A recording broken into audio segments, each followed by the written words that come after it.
Hello,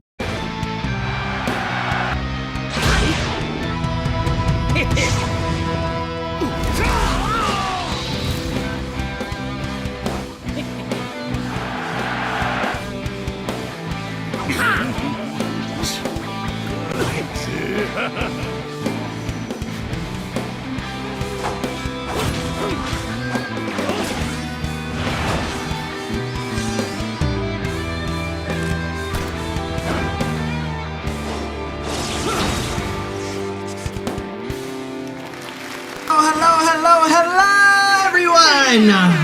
Welcome to another episode of TOPT. My name is Larry. Seb. Law and Lionel. And here at TOPT, we talk about One Piece and anime.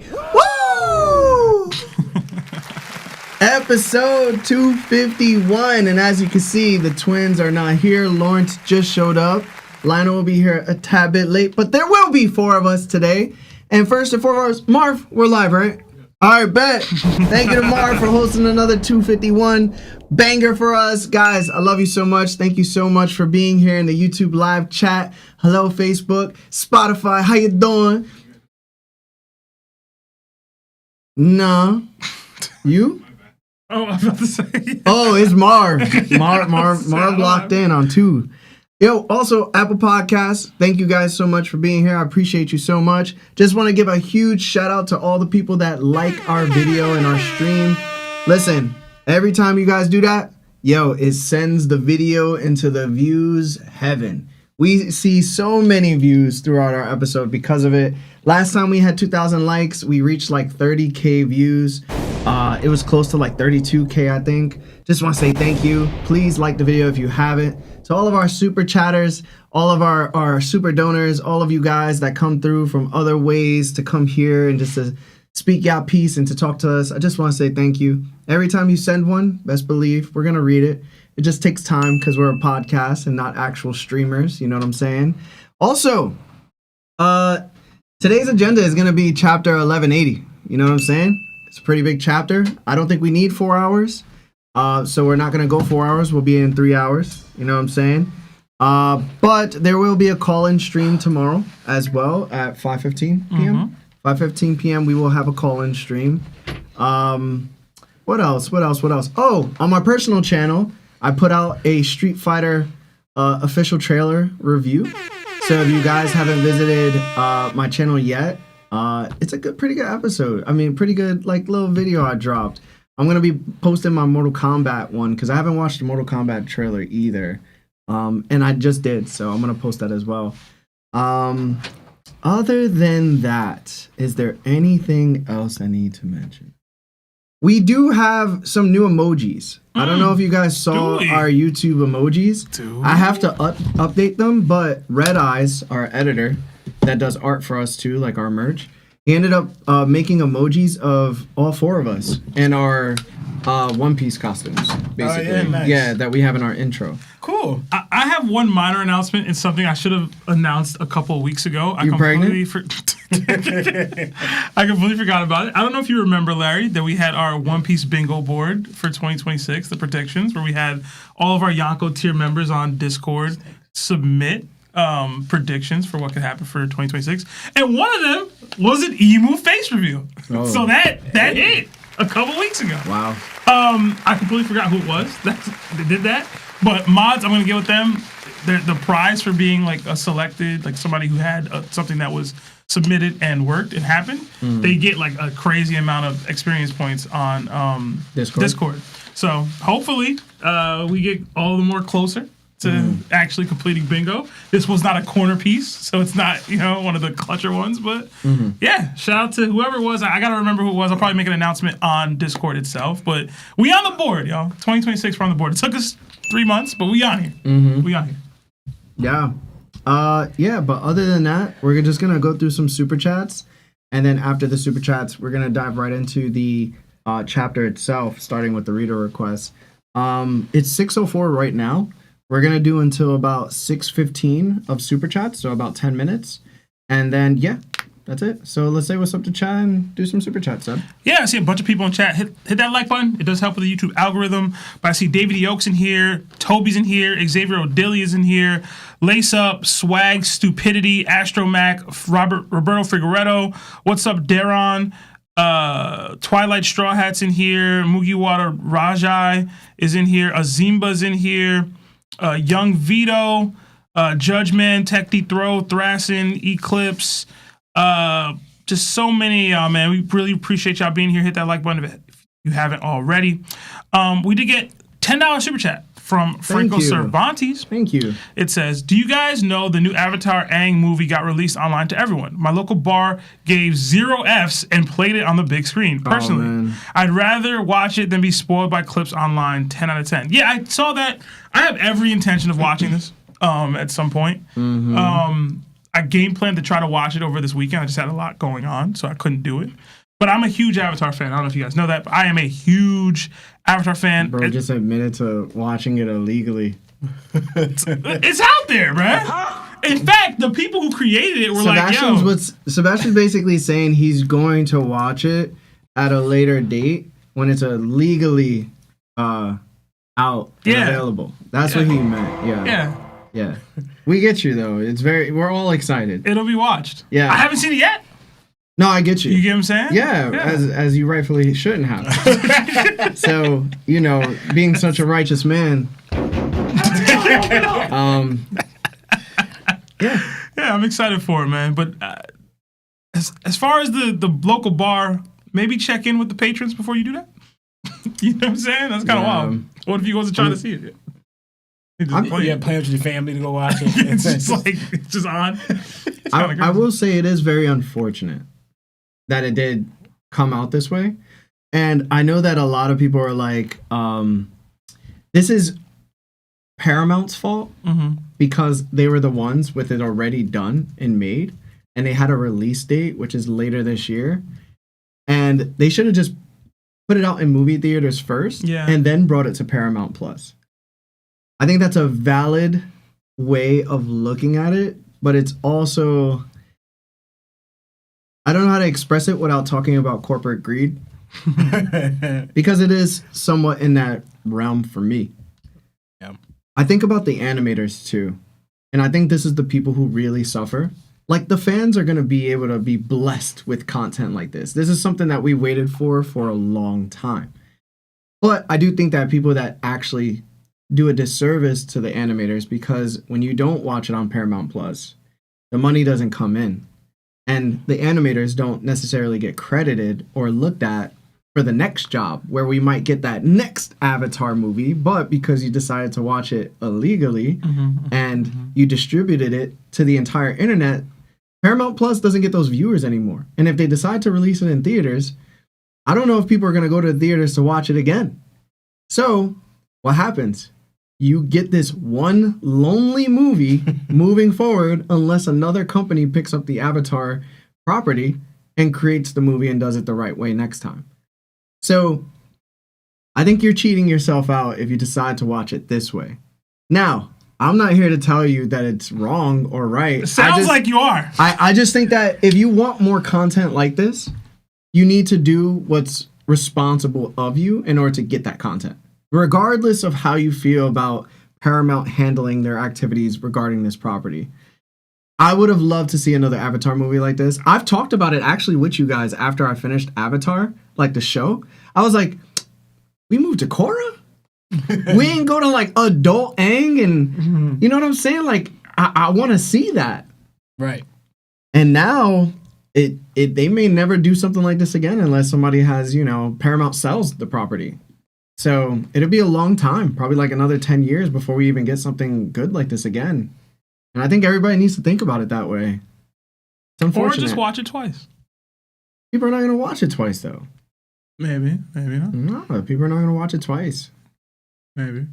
I had no idea that they're coming out. So this is an animated Avatar movie with Aang? Yeah, the whole gang is grown. Oh, shit. I had no idea. I didn't even know they were even working on this. I was completely in the dark. That's dope, though. Yeah, I'm definitely going to watch that.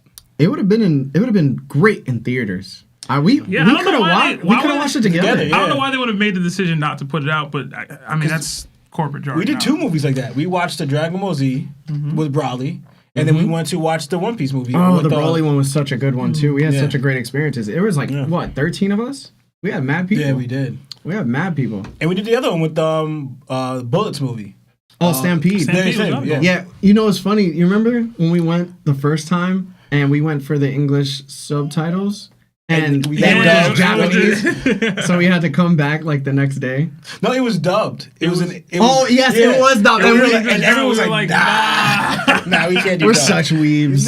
We can't do that. The whole theater was tight, right? Because Yeah. you paid for sub. Yeah. Like if you went and the movie just dubbed, whatever. Yeah. Or if you specifically chose sub, Yeah. and they made it dub, it's the whole other thing. Because we tried. We were watching the beginning of it, and then all of us like, we can't do this. Yeah. I just think you need you just need to look at other companies that have done that same move and see if it was successful or not.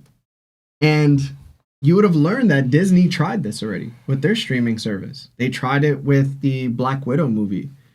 They went straight to Disney Plus, I believe. No. Did they? They went to Disney Plus and then they went to the movie theaters with it. It was only Disney Plus. Who did I think it was Disney. They went straight to Disney Plus and then went to the movie theaters after with it. Well, the first Mortal Kombat, or not the first, the pandemic Mortal Kombat movie, that was both. It was streaming and theaters. And then Wonder Woman 85, whatever it was called, that was also both. But they both failed. They both failed. Yeah. Right. Yeah, you just gotta do it to the theaters first. And then bring it to the streaming service. I feel like this is the year for theaters in the first place. Like, there's a lot of great content hitting movie theaters this year. If you were ever going to put anything out, this was the year to do it. Like, people are going back to the movie theaters this year. They just are. I know I am. Yeah. I've been to the movies 3 times already. Like, put it out. Yeah, you just got to put it out. Can't be too greedy. Yeah. Can't be too greedy. No. We got another 50 from Desto Kai Ari. It says, first off, Emu, Daddy, chill. Secondly, who even is this? What even is that? What even is that? What the hell is even that?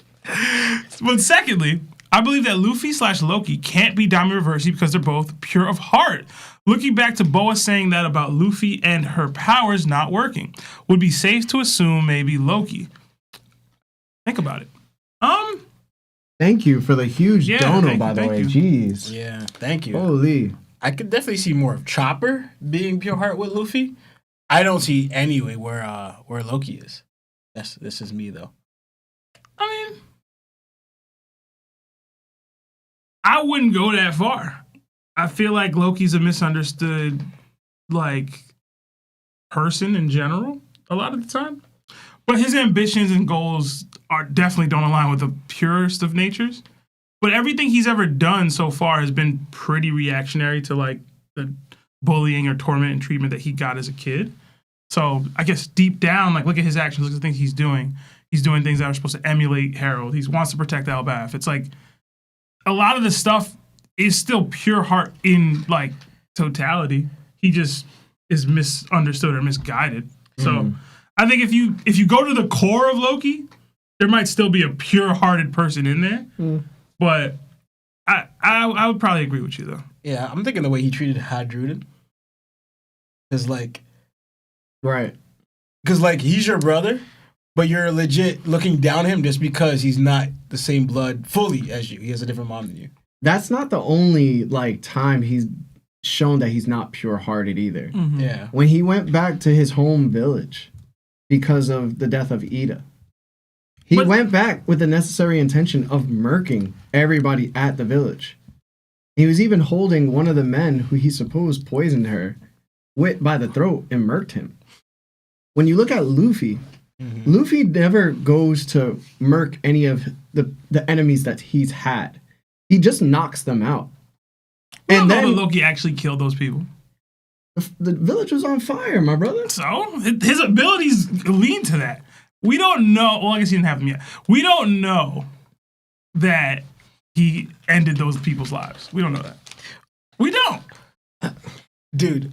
Yo, I just disagree. I'm sorry. You can disagree. Because Loki, To me, yes, Luffy likes to I guess fight or whatever, but it seems like Loki likes violence.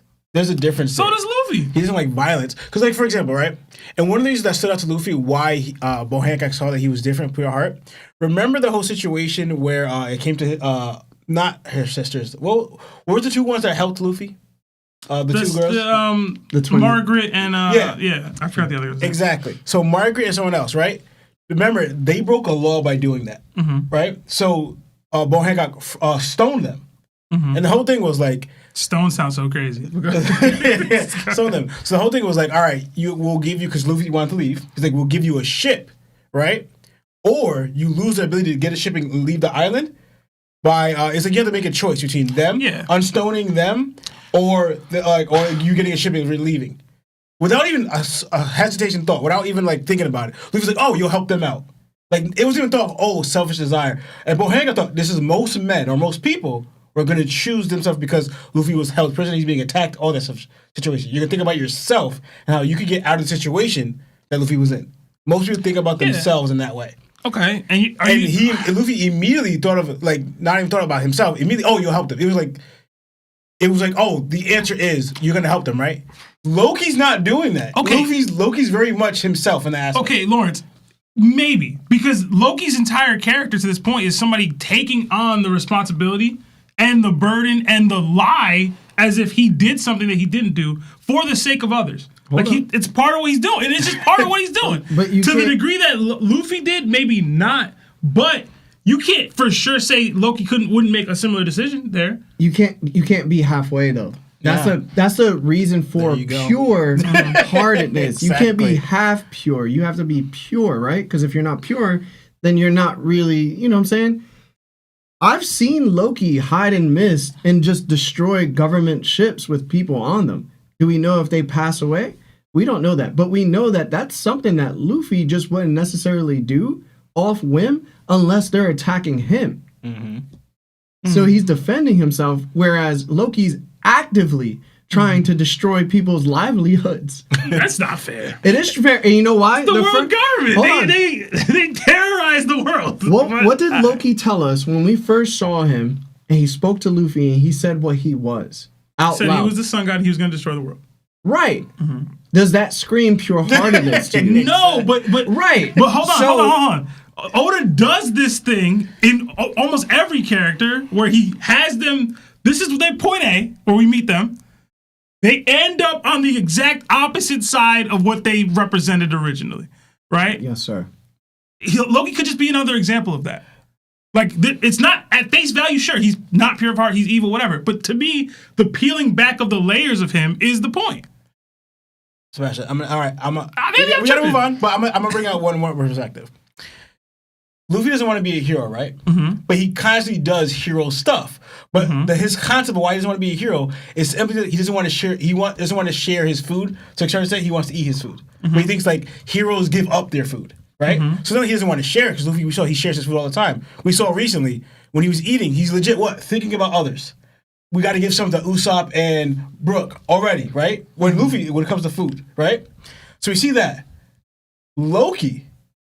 When it came to helping them kids out, he's yo, Loki, help us save these kids by bringing them. No, get off my back.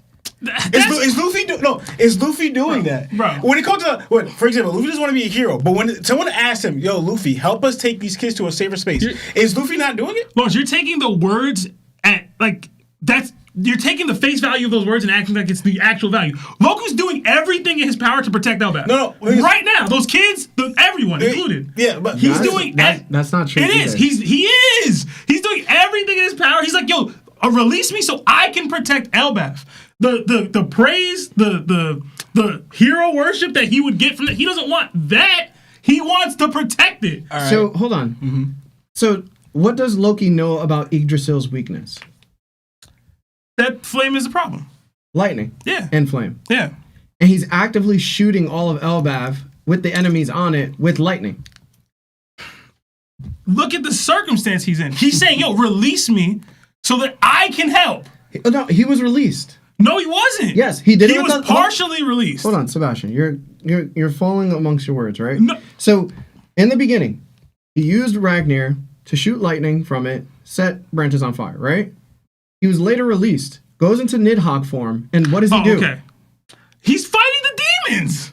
He's fighting the sleep tids. Yeah. But does he have another way of immobilizing the sleep tids? Maybe not at the same scale. We don't know if he can freeze at the same level that he can do the lightning. But we know that he can do it. Like I just said, we don't know if it's the same scale or not. Sebastian. We just don't know that. He froze a sleep tid bigger than like the Elbaf Mountain. Yeah, and when he used the giant lightning strike that he did, it was a much larger impact that happened there. Okay. So we know that, right? Uh-huh. But he knows the weakness of Yggdrasil. And he's literally putting everybody else in danger while taking out the sleep tids. But even in that notion, if he has the same ability to freeze, this could be my immediate answer to stop the sleep tids, which is quicker and more productive. And then I will have the solution to prevent the actual fire from spreading because I can freeze it. Like, but you're countering yourself in the argument because you just said that he may not be able to do it as quickly to the sleep tids. So why would he be able to? Because they're an immediate threat. Again, we know that. But the fires are also an immediate threat, and you just said that Loki could somehow just freeze all of the fire. It might take longer. I'm saying right now, and I'm fighting, and I'm trying to deal with these sleep tids, this is my easier solution. Sebastian, you can't argue that Loki setting fire upon Yggdrasil all over it and being able to flash freeze all of it is going to be a lesser speed feat, I guess, or lesser area of effect feat than him freezing all the sleep tids at once too. Why would he be able to freeze a fire but not the sleep tids all at once? I'm saying he can freeze the fire in increments. But if he can wipe out 300 sleep tids with one attack, do that and then deal with the fire later when there's nobody attacking the people. I can freeze that over time with my Niflheim abilities or whatever. But if I can just mass wipe, there's 200 whatever sleep tids right here. Let me mass wipe them with the flame, with the lightning, and then I'll deal with the flame aftermath afterward because they're not attacking and hurting people anymore. Okay, so why hasn't he done it? Hey. So you see how that works, right? Hey, man. You see how that works? I still don't think that makes you pure of heart or not. Luffy does attacks without pure, like, he doesn't have the regard of everybody at all times when he does his attacks. Like, he doesn't. But hold on. Does he need to have it all the time? Or does he have to just have it one time in order to prove that he's different from Loki? Well, I just need to know. No, the way y'all are speaking, it needs to be all the time. Because you said it can't be, you can't pick and choose. What did you say earlier? It can't be has to be consistent. It can't be hard. So apparently, it needs to be all the time. Right. So I can just use one instance right now, and then I could build off of it if Lawrence wants to chime in. Mm-hmm. What happened with Onigashima? What did Luffy tell Momonosuke? Right.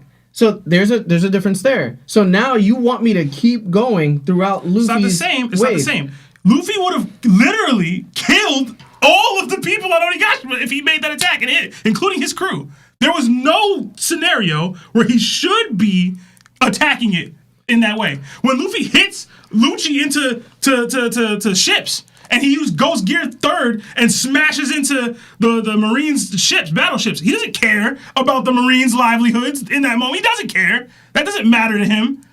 It is what it is. I'm still a pirate. I'm still doing my thing. I'm still fighting.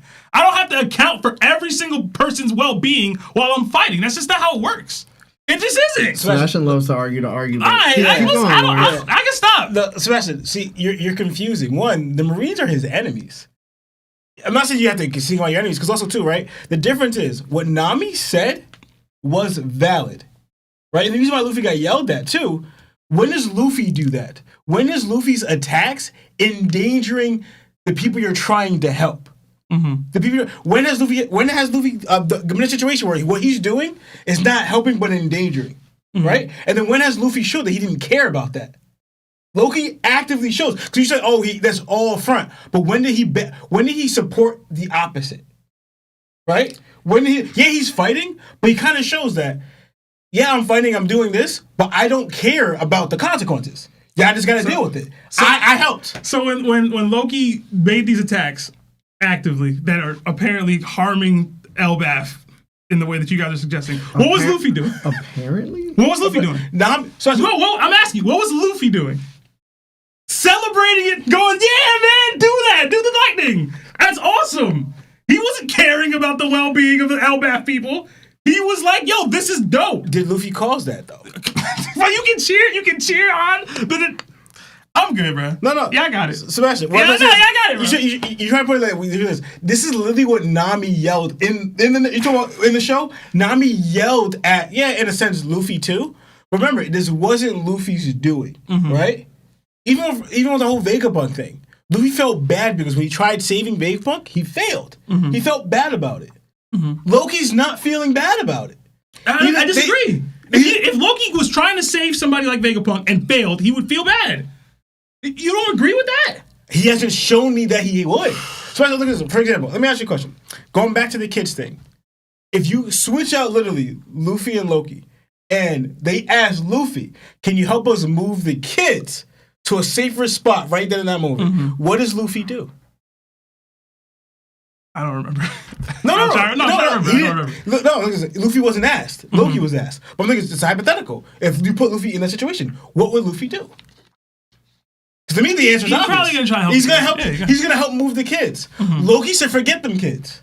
They're not my concern." Yeah, but he said, "I don't care about that." It's a very silly argument to say that Loki is of pure heart, in my opinion. Okay. I'm sorry. But listen, maybe my pure heart is too far. But he's a good person. He would help the kids if need be. You could be cool. He's a good person.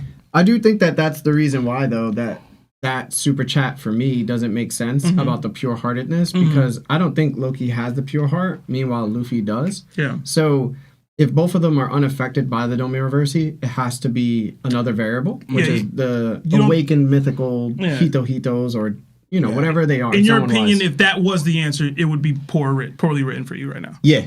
For sure. I can accept that. Yeah. I can accept that. So, like I said before, to me, Chopper and Luffy fit more of that position. I know it's different because Chopper's an animal, but they fit more. But I don't know if does it count for them?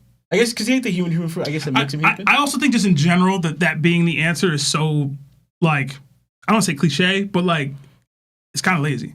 Yeah, because then it's just it's Oda's interpretation of who's a pure-hearted person, and it's like that could literally be anybody, bro. It's just like, Goku with the Nimbus cloud. Yeah, Let's do the next big super chat real quick, and then we'll do the chapter. I don't want to waste too much time because we were supposed to be done with this at 6:15, but you like to argue. I tried to stop. Y'all kept continuing. No, you didn't. Ask the chat. Literally, ask the chat. I tried to stop twice, and y'all kept continuing. Y'all want me to listen to chat. I'm just saying. We did get 50 from Senior Sombrero. It Thank says, you, Sombrero. Yeah. Who do you think is the best written old Yonko? In my opinion, it's Big Mom. Oda shows us how her trauma bleeds into every aspect of her life. For me, best written old it's Yonko? It's Whitebeard, and I don't think it's particularly close, personally.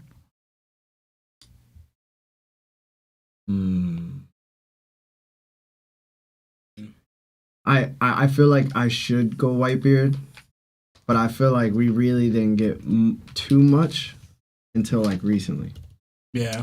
I actually disagree. I would think I don't think Kaido was significantly written at all throughout his time. Yeah. So that only leaves Shanks and Big Mom for me, and I don't think Shanks is there either. Yeah, so he's not old. I think I have to agree that the Big Mom portion is probably the best written old Yonko.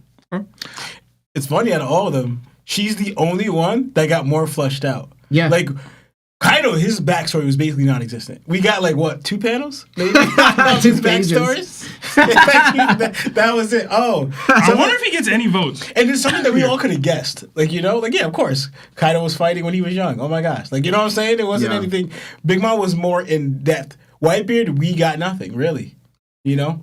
We got a bit, but... I disagree with the Whitebeard piece. I do. We don't have to linger on this too long, but to me, what Oda did accomplish with Whitebeard... Even just pre-time skip. If you removed like all of post-time skip, I'd still think Whitebeard laps the others because of his place in the story, the connection he had with the old legends, the old guard, the fact that, like, It's funny. I was reviewing a video from a while ago. Like what Whitebeard is saying, what Whitebeard is showcasing is one, what the actual top of the world looks like, even from an old age, right? You're getting all that from Whitebeard, like the build up, the writing to get to him. And then what he's like as a person is to show us what a truly great pirate looks like in the realm of this verse. Yeah. We have glimpses of it with Shanks, but this is what even Shanks is like striving to be like in the grand scheme of this. Splitting the sky, I'm serious, splitting the sky, honoring your Nakama, your family, valuing one thing over valuing the thing that you want over all else, and then being this controversial figure where it's like, hey, I'm talked about in this way where I was rival to Roger, I was this and that, I was that, and having a code where it's like, yo, no matter what, if you touch my people, I'm not going to touch you, but still making the decision not to go after Blackbeard in the moment. Like, he gives us all the elements of a conflicted man as an old man who was once one of the strongest people to ever live, who would never be holding back in any situation. Like, you get all of that. On top of that, you get the connection to Ace, where he still goes. Mm-hmm. He still puts himself out there. He still sacrifices himself for his crew. He still basically gives them the out with Squard. He still doesn't attack Squard after getting stabbed. Like, you get all of that with Whitebeard. To me, the only one even comparable would be Big Mom. Kaido having any votes is crazy. Shanks is more future stocks, like, maybe he might end up being... Shanks shouldn't be in the category because he's not old. But he's one of the previous Yonko. That's the question, is the previous Yonko. I think it meant like old age. So to me, it's definitely Whitebeard, and I can go much longer on this, but I don't want to linger too long. But it's definitely Whitebeard. I think my only counter argument is that the reason why he is even considerable in the story is because he's so dependent on the people that was around him. That's why his relevancy exists. Without Roger, he doesn't get that extreme fame of glory. Without Ace's connection, he doesn't become that deep-seated of a character. Without Blackbeard's portrayal, he's probably not as relevant to the world as we all lead to believe. Even when we were in Fishman Island, his territory was Fishman Island. I didn't feel the impact, but when Big Mom had Fishman Island, I felt that impact. How could you feel the impact of Whitebeard? You'd never been there when Whitebeard had it. When Whitebeard had Fishman Island, nobody touched it, including the Marines. Nobody touched Fishman Island. When Big Mom had it, it got a little different. Luffy said what he said. People went in there and did things, whatever. But when Whitebeard had this territory, it was fine. The Mermaid Princess existed, and Whitebeard existed, and said, "Yo, this is my territory," and the world government still didn't do anything about it. I feel you. This is what I'm saying. Mm-hmm. In my personal opinion, I didn't feel that impact. Mm-hmm. I didn't feel anything from him having that territory. And the thing is, too, even in the past, his only relevancy is because of rocks. So I feel like if you take a lot of the people that are around Whitebeard itself that he was basically in contention with, he doesn't really seem that great to me. I think him as a pirate is really great. I think him as a father is really great. Without Blackbeard's portrayal, without Ace's involvement, without Roger seeking him out for Odin, without him running into Odin itself. So I think it's a lot of those things you take away. He's not really that deeply written. One. So it doesn't make him a great character. Big Mom, think about it this way: Big Mom and her closest character that adds some type of development to the same way Whitebeard does with other characters is Kaido. And guess what? We find that to be the worst part about her character. Like, real talk. Like, even the mention of rocks, it doesn't really matter because she's built such an empire and her goal to be Pirate King and just how dangerous she was and then the backstory she had. Bruh, I don't think it's comparable written-wise for her character. Absolutely. I don't think Whitebeard compares, dog. I think it's Shanks. I don't think I've ever wholeheartedly disagreed with something you've ever said harder. Because the other piece of it is you're basically saying if you take away all the things that made him greatly written, the connections with these characters, his importance, etc., then no, he's not greatly written. You can say that about anybody. You take away Big Mom's connection to her sons and her that was her. Like, she built that herself. But I think what you're arguing is the things about Whitebeard that you didn't care for, not the quality of the writing. You get what I'm saying? Because that's the difference. The greatness of Whitebeard depends on Roger. That's not true. The greatness of Whitebeard also depended on how Blackbeard portrayed him. That's not true. It also depended on Ace, where Big Mom doesn't have an Ace. Big Mom doesn't have a Roger. Like, she survived on her own, bro. Like, she created her own story. She suffered through her own traumas. I think what Larry's trying to say is like... her backstory goes way harder than Whitebeard's, and we don't even got a backstory for Whitebeard truly in his childhood. I think you're trying to say the relevancy of like Whitebeard depended on what we saw, what we were watching from the beginning, like 2 years ago, was dependent not really on what he was doing. It was basically surrounding up the next generation, like Ace and Blackbeard.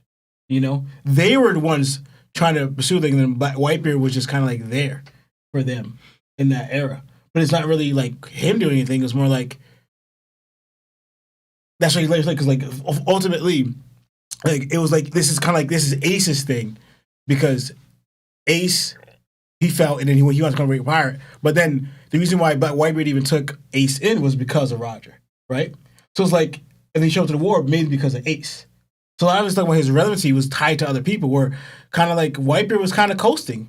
That's what Larry's trying to But he was building a family. He was creating a safe haven for the people that can exist in this world, regardless of Roger. Like that, Whitebeard's crew and the territory that he had and his name recognition, yes, it's tied to Roger, but he lived up to it over the course of the decades that Roger was no longer alive. That's true. And created a safe haven where people felt, if Whitebeard's name is on this, nobody's touching it. I'm the world's strongest man. That was the name for decades for him. And he created that space for people to have this place to live, to survive in the world government's ire, in the place where pirates live, etc. Only once he got old did it ever get tested, and then we saw his reaction to that test. To me, all of that encapsulates how well written Whitebeard is. To me, like, I just don't like the idea of removing my connection to characters. Even his connections to Roger, he elevates it because the choices he makes. He looks at Ace as a potential Joy Boy candidate. So what does he do? He cultivates him onto his crew. He's the choice he made. Right. Like, that to me, that's a part of the writing. I can't be like, yo, only because you're connected to Roger. He still made a choice. So I understand that you're not wrong, but that's what it's like. But this to me, that's what for me, because I don't know if I would choose Big Mom, because I'm thinking about now like what writing wise and choices people want to make. To me, does that beat out Shanks's? Because like the dilemma that he's in, or like from being raised as a celestial dragon, but being raised by the greatest pirate, and then you go there after this, you go to see your family, and you realize these people are whatever. And then you kind of like whatever, and then you sacrifice your arm for the generation ever, so it reminds you of your pirate. Like to me, it's like that's better writing wise. Just off that a little bit. I can even accept. I even said I can accept Shanks as an answer, but with the future stocks anticipation a little bit too. But to me, and again, I'm lingering again. Mm-hmm. To me, because we have the totality of Whitebeard's story, we have the completion of it. I give it extra grace. Where I don't know where we're going with Shanks, per se. I could not like what I end up getting with Shanks. I have the totality of Kaido, Big Mom, and Whitebeard, seemingly anyway.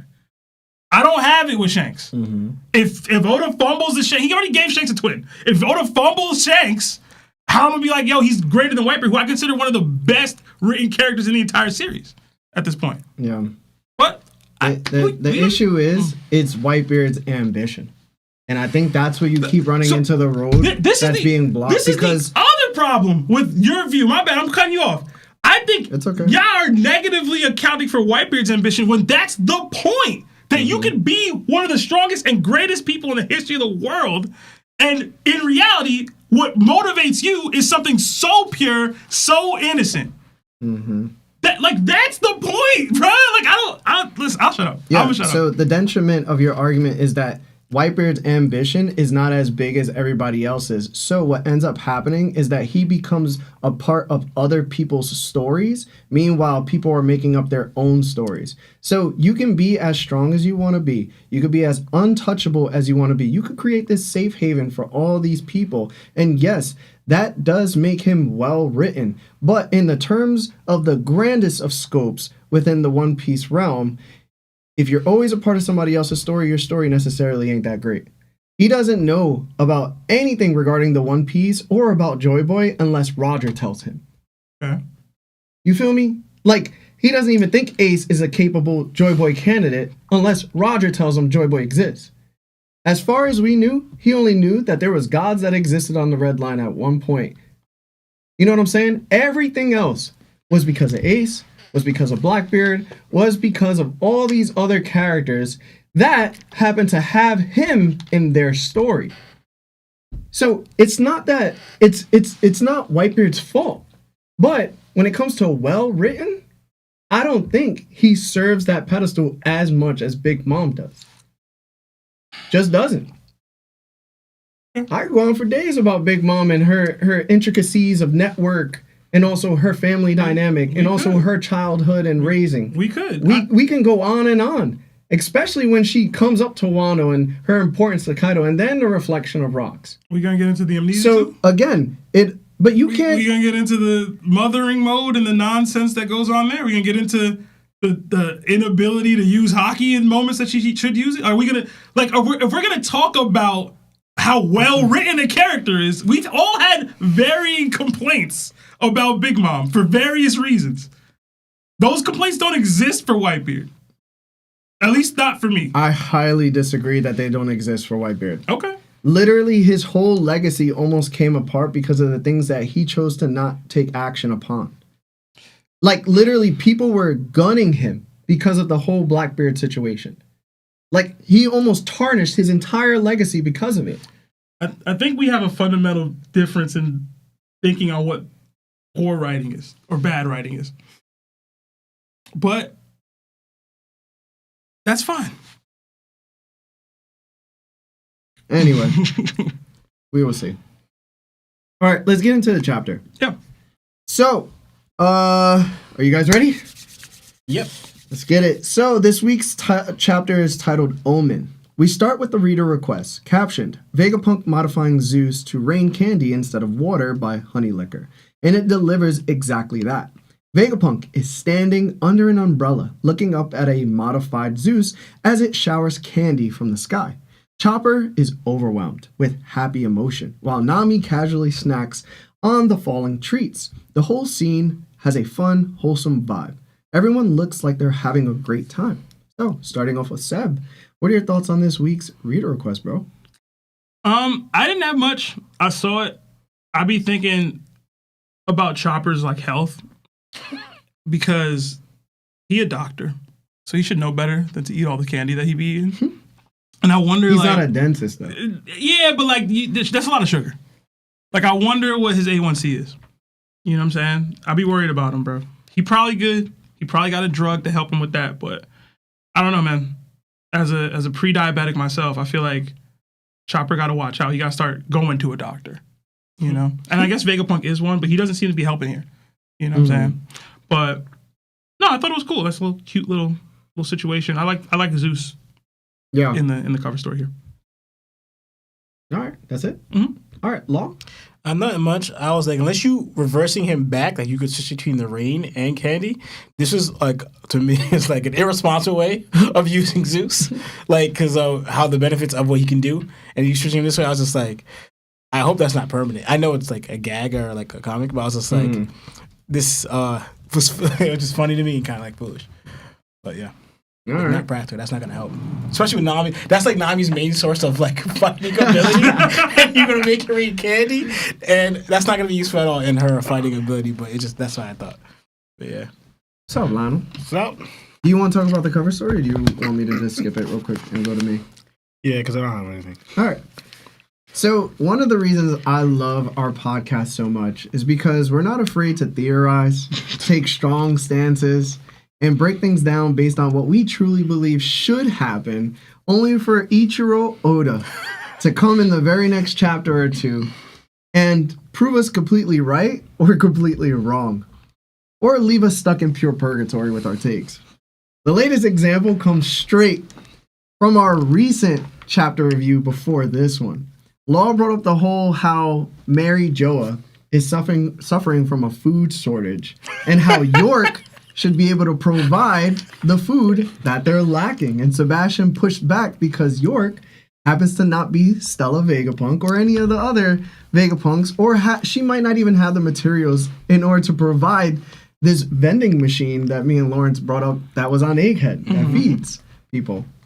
And then Oda's like, you know what, yo? Stella Vegapunk, and let me just make Zeus rain candy. So I feel like Oda sometimes watches the pod. Ain't no way. And he's like, yeah, I'm proving him wrong next chapter. Listen, how does this prove me wrong? It don't prove me wrong. No, it just leaves us in purgatory, basically. You know what I'm saying? It's like, I'm gonna prove you wrong, I'm gonna prove you right, whatever.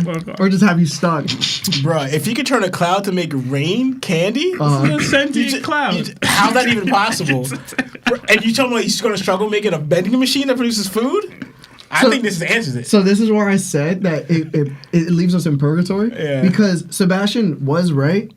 This isn't York. This is like Stella Vegapunk, right? Mm-hmm. But it doesn't mean we're wrong either, because we see Zeus raining candy. Exactly. So it's like, you know what I'm saying? It's like we're neither of us are wrong or right. No, I would. It's not beyond the pale for York to create something to make this food. It's not. Yeah. They just don't have the lab. Like, they're probably in the lab, right? I doubt it. That looked like a little. He doesn't transport this. I'm gonna tell you right now. That looks like a humidifier. But this machine isn't something that your Vegapunk just has for him at all right times. Now, Sebastian, they're outside. Fine, but either way, look at the ground and look at the flowers right there. But the machine itself isn't something that he just has on him.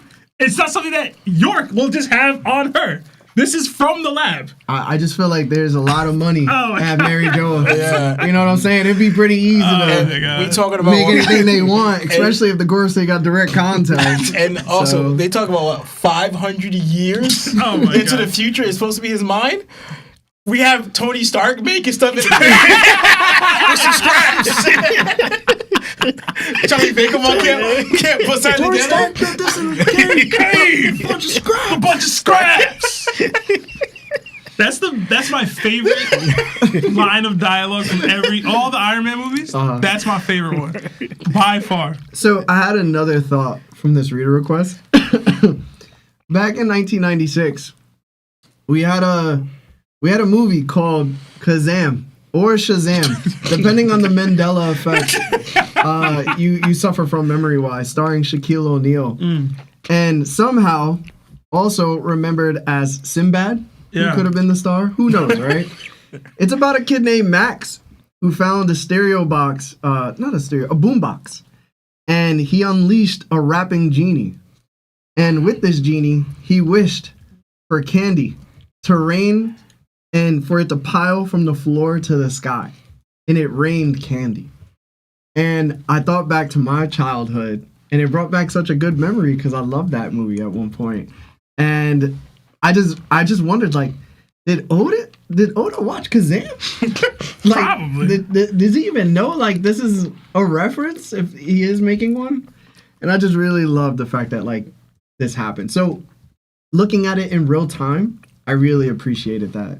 I remember that. Also, I have a question for you guys. If Zeus is now made of candy, does that make him cotton candy? And if that's the case, Sebastian, if Chopper eats Zeus, are we calling it a homicide? Huh? You get it? Homicide.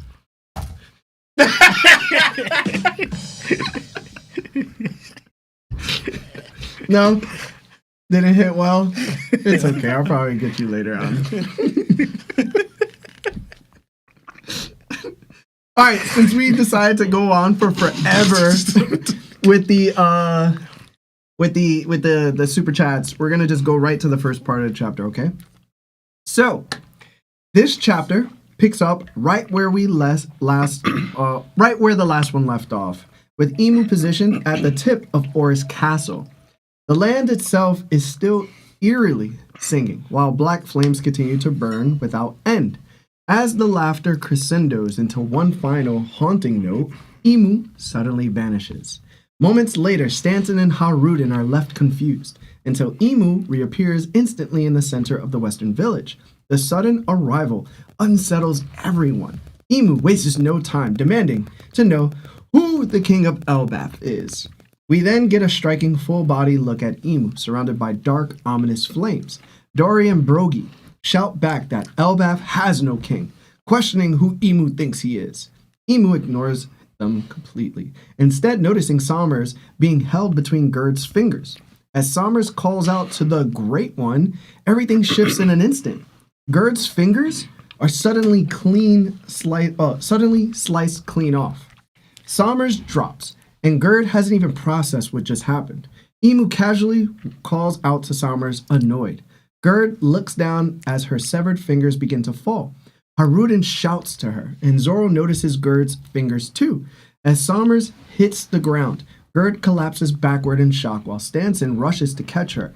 And through it all, Emu hasn't even touched the ground yet. The village continues its eerie song as Haruden curses Emu for what he's done. Chopper calls Emu gruesome, questioning who or what he is. Zoro steps forward, placing himself directly in Emu's path.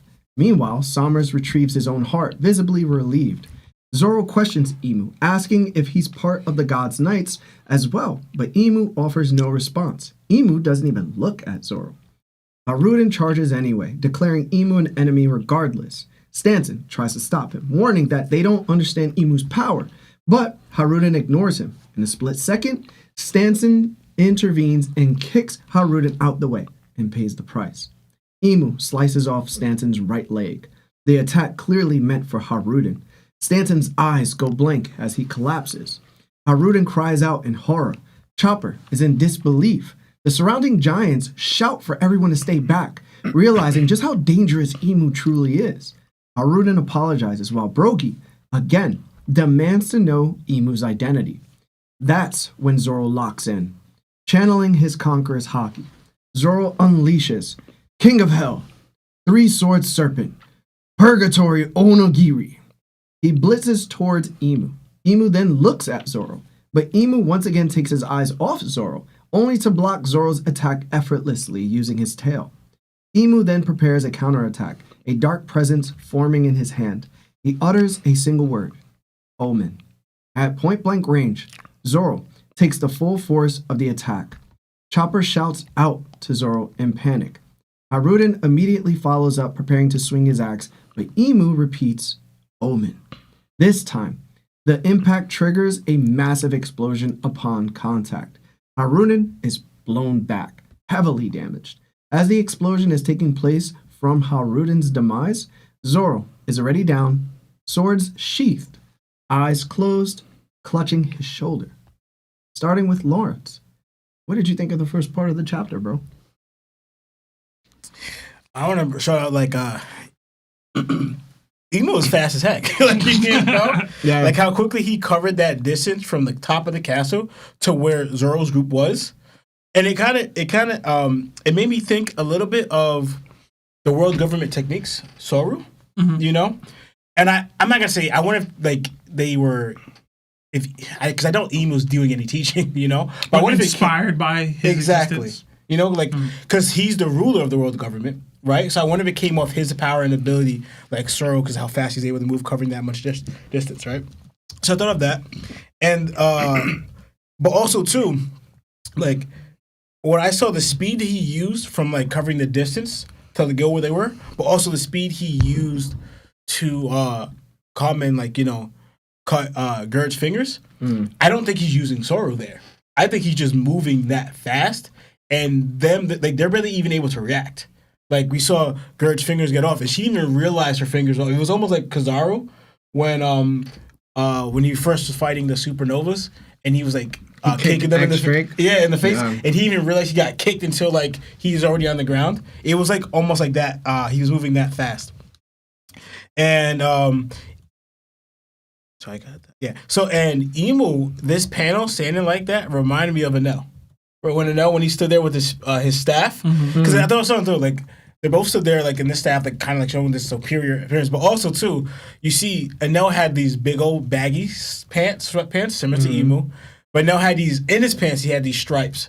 Where Emu, he's making his own stripes in a way by like this dark fire, I guess, that's surrounding him. So he reminded me of Enel standing with the staff, right?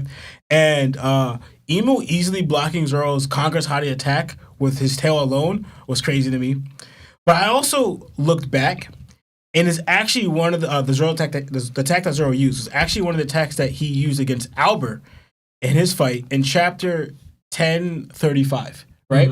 You see it, and the only thing is, I can't tell if Albert himself dodged or blocked it from the way it looks, right? And Albert has his flames on, and he is using fire. Like his blade is ignited with flame. He has flames on his back or whatever, right?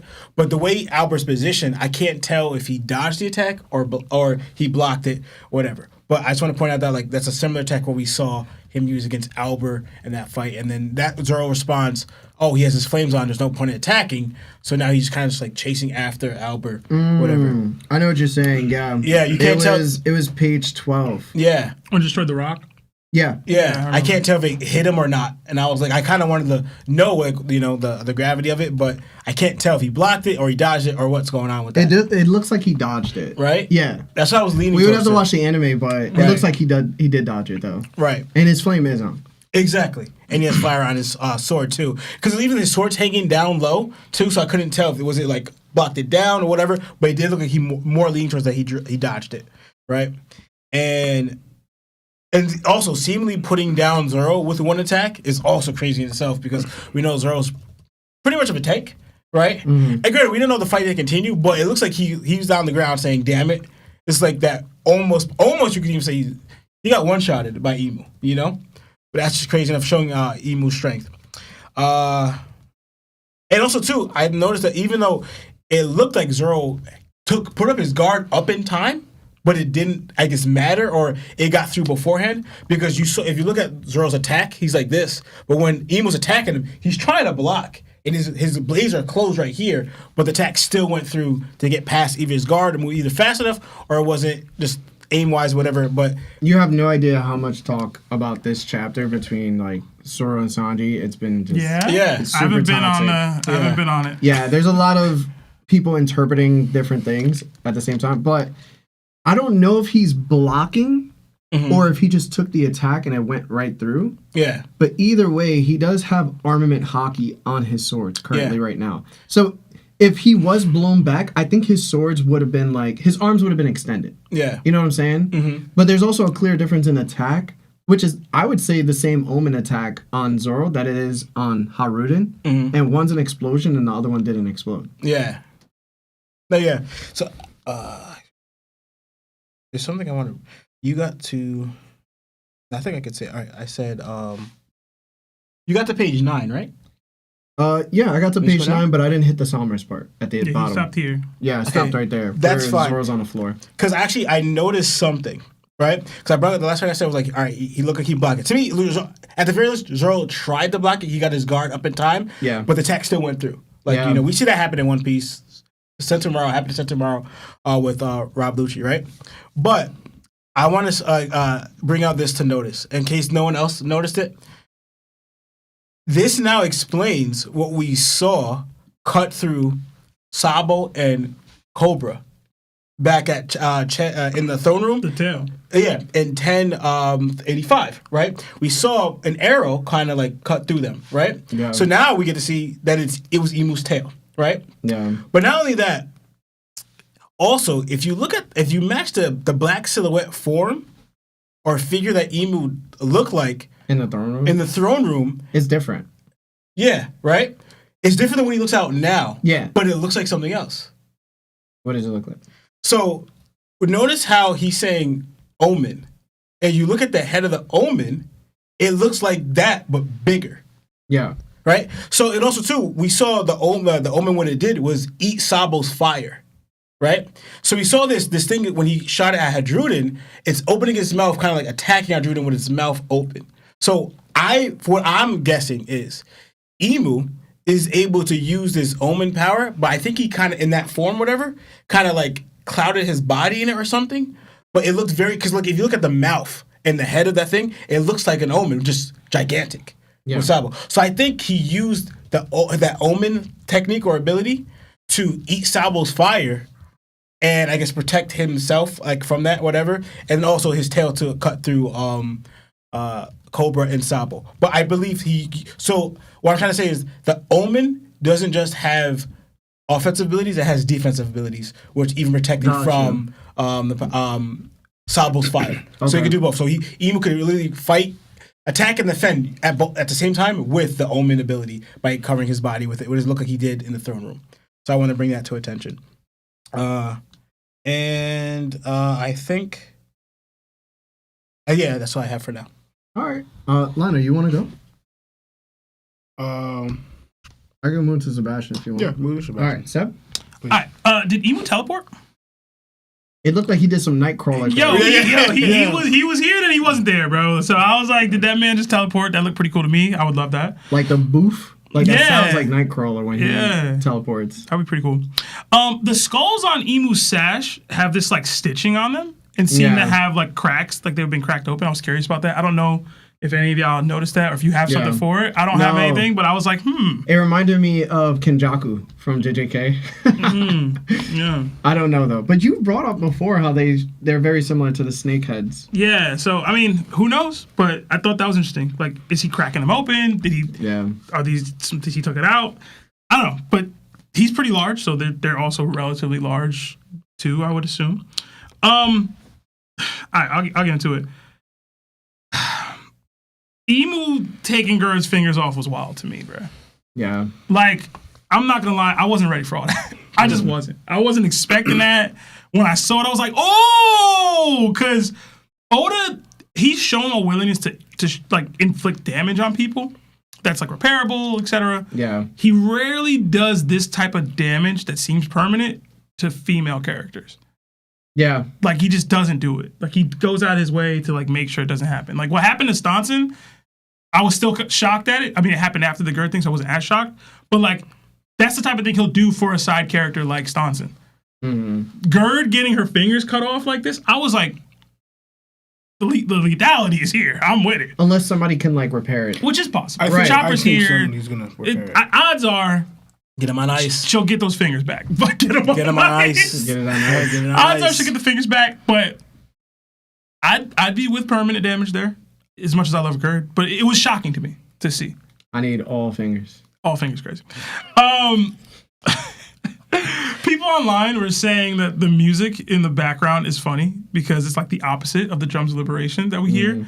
And they were saying that, like, the war for the Ancient Kingdom was just one big rap battle. Which I thought is hilarious. Zoro asking questions surprised me. At least before taking immediate offensive action. Mm-hmm. Like, I don't know if Emu made him hesitate or whatever, but, like, I feel like normally Gurd just got her fingers cut off. Like, Zoro would be in action attacking. He jumped in and was like, are you with the Holy Knights or whatever? I wasn't expecting that. I was expecting no words, just go. Yeah. And the words came out. So I was like, did he hesitate? I feel like he was a little nervous. Maybe. And that's rare. Like, that doesn't happen for Zoro. Mm-hmm. You know what I'm saying? So I was like, yo, I like that. Emu's bringing that out. You know what I'm saying? If you want to link it, too, remember how Zoro responded when Enel attacked Robin? Immediate. Yeah, immediately. Enel shocked Robin with lightning. Mm-hmm. He immediately went to go protect Robin and attack. Enel was like, she's a woman. Mm-hmm. Like, what is wrong with you? But this one, Zoro out here asking questions. Yeah, I was like, big bad Emu, baby. I was like, yo, I was surprised at the hesitancy there. I just was. Shout out to Staunton. Gave his foot up. He saw what Emu could do already. Stupid Haruden. I mean, you don't know, right? Stupid me. I should have done it. I will say, when Haruden went to go attack him after that, I thought he looked cool. I thought it looked super cool. And I'm not a big Harden guy, but he looked dope to me in that panel where he was attacking Emu in that little isolated panel. I thought he looked like he could be the main character of a video game or something, man. Kratos. Yeah, something. It was cool. I really do like this Omen attack that Emu is doing. I don't know what it is exactly. I like Lawrence's explanation here about, like, is this, like, his previous form that we saw? Like, I thought that was cool. But, like you said, for it to be as powerful it is, like, people say, oh, he one-shot Zoro, I'm not going that far, per se, but essentially, one-shot Zoro. I need people to get, like, used to the fact that if you're versing the number one person in the entire show, you're not going to look great. Being one-shot and not being dead is a huge feat. Yeah. Like, you can take a loss, bro. Yeah. Like, it's the best person in the entire show. Like, what are we talking about? If you're going to take a loss, this is who you're taking a loss to. Yeah. Like, if you want to get one shot, you want to get one shot by Dofi or this guy? Like, what the hell? Yeah. So, I really, really, really like seeing, like, Emu's presence and, like, just to start the chapter. As soon as he pops on, he's just saying, he's saying very little words. He's reacting calmly to people who are really strong, like Zoro, using Conqueror's Haki attacks, like casually blocking with his tail. Like, I love that. He's not even looking at Zoro low-key when he uses the Omen. Like, he just like, bow. And then there's some discourse a little bit, and maybe I should say this for later, but about the ring around him with the eyes. Yeah. There's conversation online that I saw at least a little bit that he's like omnipresent because of it. And, like, he can't be attacked from behind. He can't be, like, you can't catch him. Yeah. Because the eyes see it all. Like, he's omnidirectional with his view. So at any point in time, he's going to be able to defend any attack because he can see it all. I would really like that. Excellent point out, because I didn't even realize when he's looking at Zoro, the eyes are looking at him as well. Yeah. On his wreath. Yeah. So it's on like, the ring. I did not notice that at first. That is actually a great point out. I really like that. I really, really, really like the design. I like the Killmonger tattoo dots that he got going on. Rookie, you know what that reminds me of? It's funny. We actually seen this, not to this extent, way different, but something very, very similar, but it wasn't eyes. But someone else do this. And it was Aizen. Remember when it was when he was fighting Aizen's on Earth, trying to, like, create the whole Yonko, whatever. And he's fighting all the captains, right? And then Ichigo, remember, he's in, like, the Espada world. Then as soon as he, like, appears in the from the Espada world to, like, Earth, I guess, whatever, he ends up being right behind Aizen. And he's just, like, and immediately attacks. Because, like, yo, I'm in this guy's blind spot. But Aizen foresaw, that's why Sebastian hates him, he foresaw, like, yo, the one blind spot I have is, like, right here in the back of my neck. Like, you can't see that. So he made preparations in case someone got behind him in, like, this situation, would appear behind him, he's protected. So he made something to put in behind him to block at all times any attack from his blind spot right there, behind his neck. It reminded me of Emu. I'll put it right here. So now anyone that attacks me, it shows, like, you're a warrior in that aspect, you know? I didn't have too much after that. I did just really, really like what I saw from Emu here. But I am curious. Lawrence mentioned him blocking and mentioned the King thing. Do you guys think he's, like, impervious to damage in this moment in time? Or is he blocking because he would get hurt by these attacks? I don't think it's probably too early to tell, right? But in my opinion, it's all Haki. I think his Haki is so extreme that he, you know what I'm saying? He's just blocking it because he can. It's that easy for him. Also, I think it's also different. Like, I think part of the whole, when you think yourself that lofty, whatever, not even looking at them, you kind of view them that worth your time, but also they don't get a chance to touch you. You're that high, you're that superior. So it's like, why would I let these people I view lower than me touch me? Oh, it's like if they touch you, it's disgusting. Yeah, kind of like that. Like, these people are beneath me. I'm not giving them a chance to even touch me. That's why even the guy is, like, you know, I don't know. It's just, it could be like his loftiness, his lofty view of himself. Like, I'm the king. When he said the Usopp, like, why do I have to involve myself in here? I'm only here because I have to do this myself right now. You know? Yeah, that's it. Lionel? You guys said a lot. I was thinking of, like, I was going by, like, Emo's design. I definitely thought of Anel too, but I was also thinking of he kind of reminds me a little bit of an alien.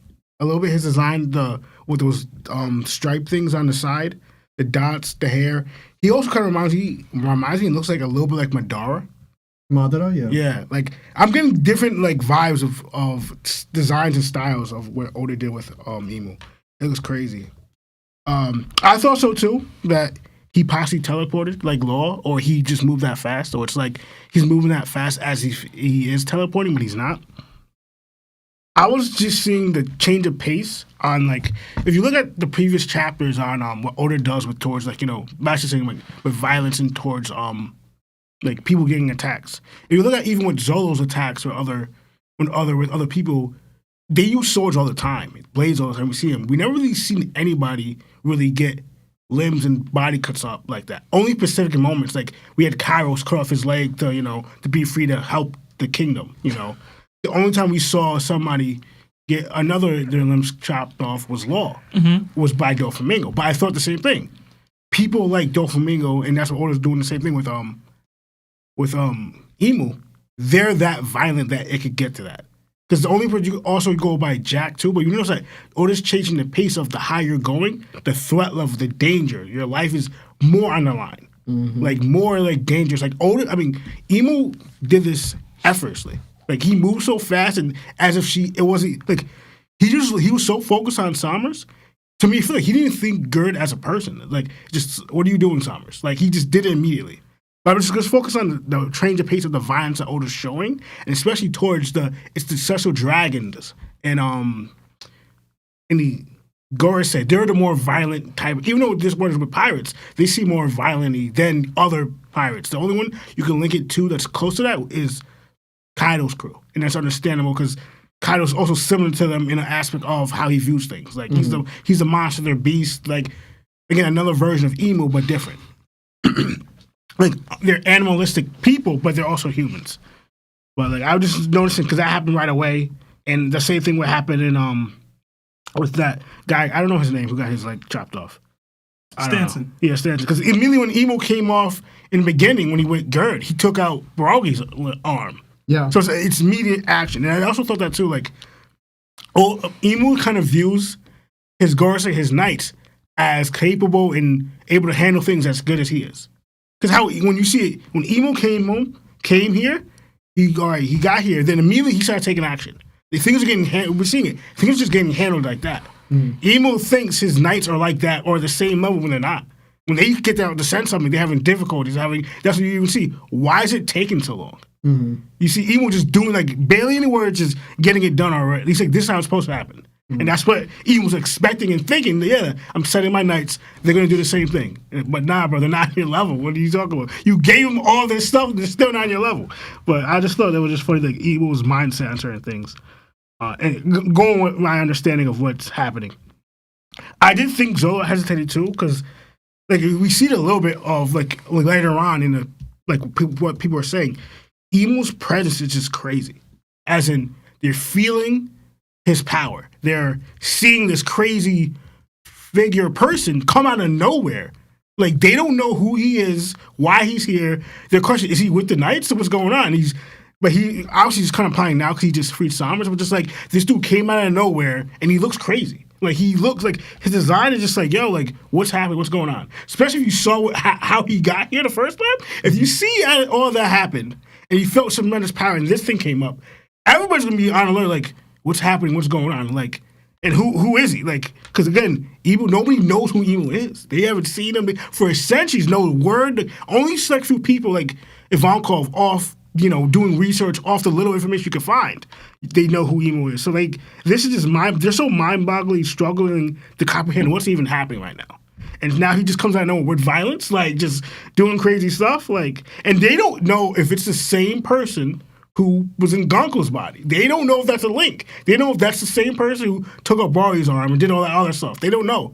If they're thinking, is it because even when you go by what Loki said, he felt Gerd's Haki the first time. Then he sees another person coming with similar Haki. I think, they starts thinking, I think that's the same Haki we felt the first time when Gerd came. Like when Emo came. So just like, they're trying to put things together and so much, and like honestly just going crazy because so much stuff is happening now. Like, with the fire, they're putting it out, and they thought they had it handled. Then Emo shows up, and now it's like, honestly, the build up to this, and now what's happening now, what we're seeing, honestly, it's great. Honestly. Wait, where did you leave off at? I forget that. Zoro's shoulder on the floor. I was gonna think so too. That you said it right, perfectly, Larry. Like I did not get shocked at all if this happened to Zoro. I didn't because I'm like because for instance if you're gonna argue this, nobody said nothing about when Luffy got taken out by Kaido. We accepted it. It's a Yonko. We expected Luffy. Yeah, we expect Luffy get like if this happened, it's the same thing. Like Luffy's like for instance, Luffy's been to so many fights. The strongest creature alive, Yonko, Kaido, is Luffy's first one shot, technically. If you go back, I don't really count the Aokiji thing. It's a little different with the abilities. If you could add that, fine. But like, and we haven't seen really that happen fully with the Straw Hats. You could say maybe Kizaru, but that's again, there was circumstantial in that moments. Yeah. This is like it's different, but you show how much they got strong. I know they went through all this and stuff, but you gotta expect again. Imu's the big bad, just like Kaido was the big bad of the Yonkos per se in that moment. It made sense for Luffy to get one shot, and we all expected it because he's not ready yet. You can't tell me people who are weaker than Luffy are going to be ready to fight Imu. Like it doesn't make any sense. It doesn't make sense for them to even be on Imu's level. If you were seeing how even people stronger than Rocks, Roger, them would still struggle greatly off Imu, how are they have any chance? Like. Just thinking wise, bro, it didn't. I'm like, yeah, this should. If this didn't happen, I'm like, all right, what's going on? People just don't want to discredit a character. Yeah. That's why. Well, it's just like that's the goal. They've been calling Zoro the citizen of hell. That's so funny. Oh yeah, but the last part I was gonna bring up, what you were saying with the whole creature thing, because like when he was in the throne room and with them and how he's formed. Do you guys think he's in this form? Because I don't think he, at all. No. Exactly. But it goes into like what you're saying, the whole the Omen thing. That actually makes more sense because the fact that it's hidden, and I think that's what Imu takes the form all the time. Because that's what I was saying. That's intangible. So that's what Imu's showing all the time. Where I could use all this power, yet you physically can't hurt me because that's an intangible thing, and that's his default form until he goes to this form. I think he could get hurt in here, but if you're able to hurt him, honestly, because he doesn't look like a Logi, he's a Zoan. But like you said, the fact that his defensive capabilities on is ridiculous right now. Like for we know, he's using observation and future sight with the eyes. You can't touch me because nothing. He is like with the whole eyes thing. Anything you do, my eyes see it, and I have observation to just prevent it from happening. Yeah. So like that's what I got from Imu, and it's just like, how can you beat this man? Like, especially he's moving ridiculously fast as well. So just like, but I think I have everything here. Yeah, I'm gonna stop for now. Yeah, guys, if you haven't liked the video yet, I'm trying to get to 2,000 likes again. So like the video if you can. Thank you so much. So if Satan, right, is supposed to change forms, I know that. Correct me if I'm wrong. Satan is also allowed to pass through spiritual realms, right, and into the earth as well, because of the being that he is. Go to heaven and go to the earth. Yeah, it just passes spiritual realms. But he used to be able to do it, not anymore. But yeah, he used to. Yes. Yeah, he used to be able to. Yeah. Wait, well, I mean, it's like he used to be able to go to heaven and both. Now he's just here. Right. Yeah. So he used to be able to go to both. Before his descent. Mm-hmm. Okay. So. It made me think the reason why he was able to boof is because of his devil fruit, which allows him to go through, I would say, a realm of some sort in order to increase his speed to pass through places if he's not just using pure speed. And it's so funny because it reminds me of who I mentioned earlier, who is Nightcrawler from the X-Men. Yeah. Very religious guy, by the way. Believes in Jesus heavily. Also, skin color is dark, and he has a tail like Imu, but his main teleportation ability relies on him going through the brimstone dimension in order to travel. So when I saw the boof and all the comparisons to the way they look, I was like, oh snap, he kind of does what Nightcrawler does. Like they look sort of similar right now. And then I thought of the Madara comparison, and I know I screw up the name Madara, I don't care. It made me think because the Renegon looks very similar to what Imu's eye looks like, right? And the way he's dressed and his long, luxurious hair. Like he got a Dominican blowout. It made me think back to when Madara in his Jubi form was actually using something called the limbo ability. And in his limbo ability, he was able to project shadows into an invisible world and then attack people through this invisible world. You weren't able to attack the things back unless you knew where they were.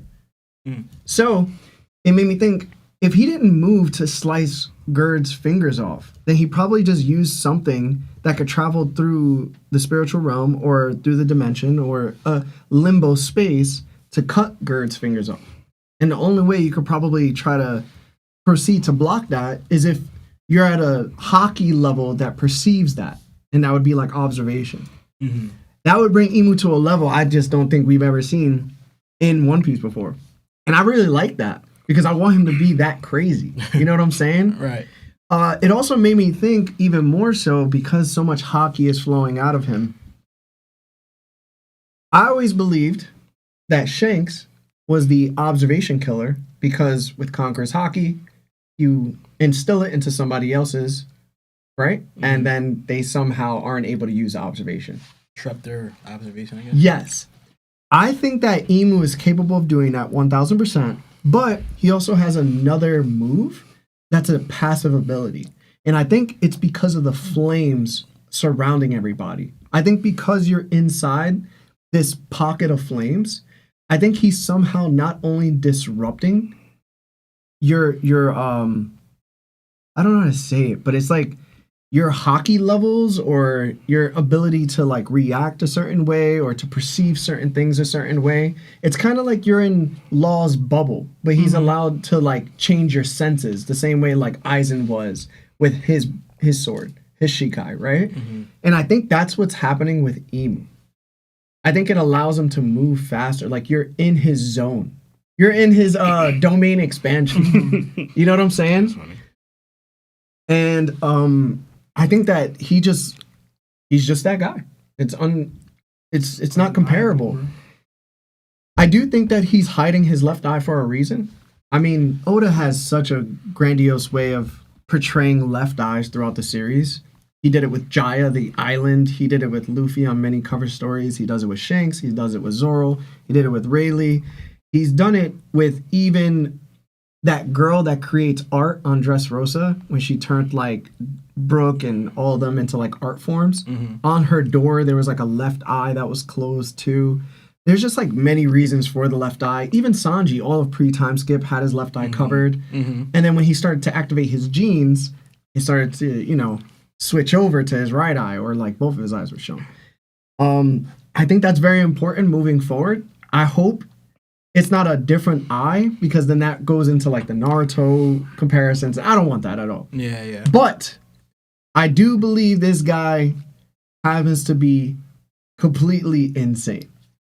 I think witnessing people actually lose their limbs, and there's not anybody else here besides Chopper who could put stuff on ice and then stitch it back.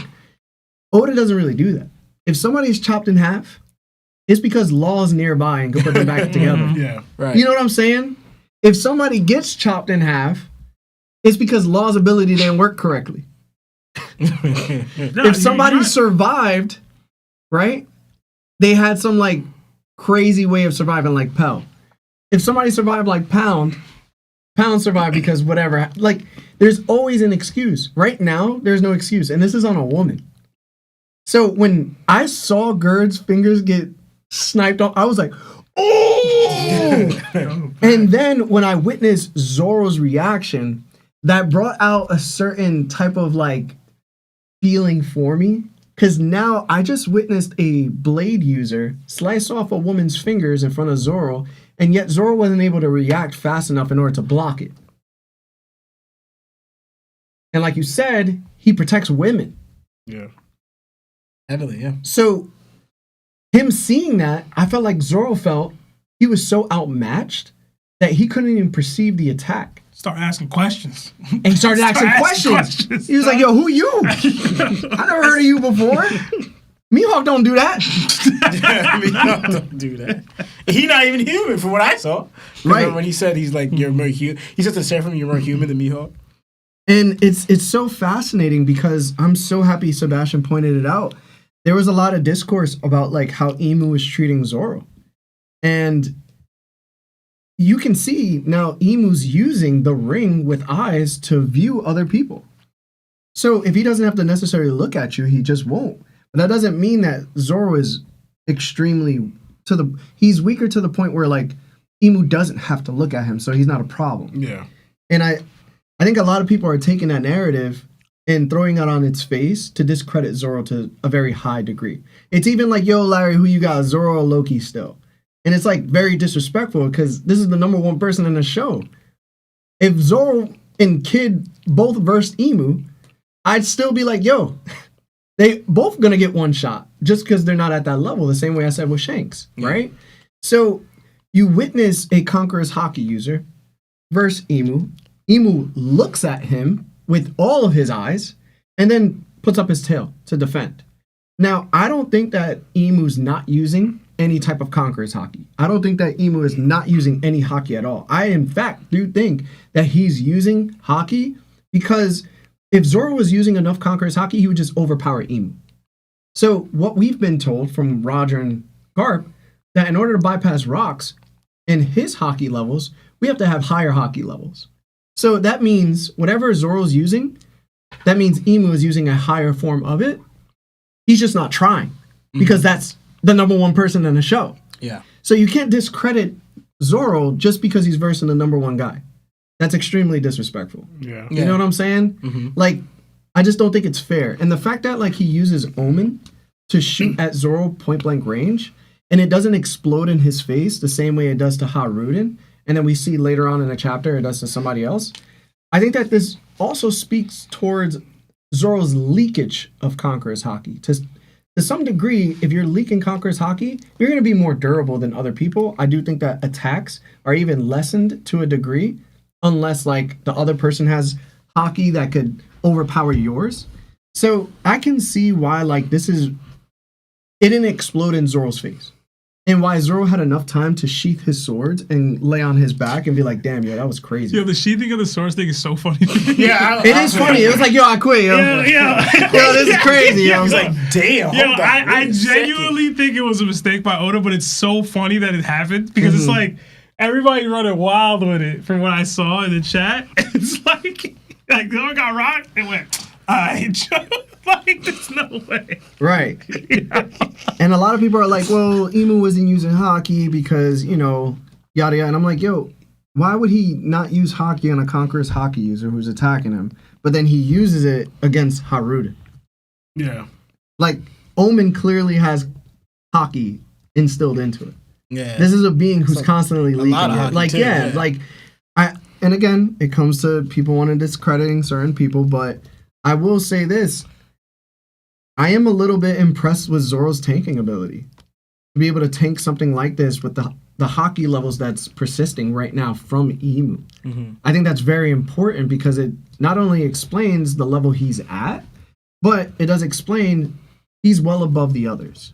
Mm-hmm. Everyone around him. Because of what he's garnered so far. Mm-hmm. So I'm very impressed. I'm not surprised, though, he got one-shotted. Like, I saw Imu at God Valley in his regular, and look what he did to rocks. You know what I'm saying? Like, that's crazy to me still to this day. Yeah, so for me to know that Zoro wouldn't beat that rocks and he's versing a stronger Imu, I'm like, right. Exactly. So, and that's why I like the just to even put it in a different perspective. Like you put it perfectly, Larry. But also too, Lionel said, who was out here expecting aside from me, Luffy getting one shot by Kaido. Remember, I mean, to me it was a dub for me because I said because Sebastian would argue there's no way we had 2-year time training with Luffy just for him to get one-shotted and not be Yonko's level. That's on Oda, bro. What we doing? But it's like Evil's supposed to be even higher than that level. You know what I'm saying? Luffy was supposed to be higher than this then. Nah, like for example, now I'm happy, like you said, I'm happy that Oda's doing it for like the showing the difference of level, like showing, all right, there's still another higher level that they can get to. Yeah. You know?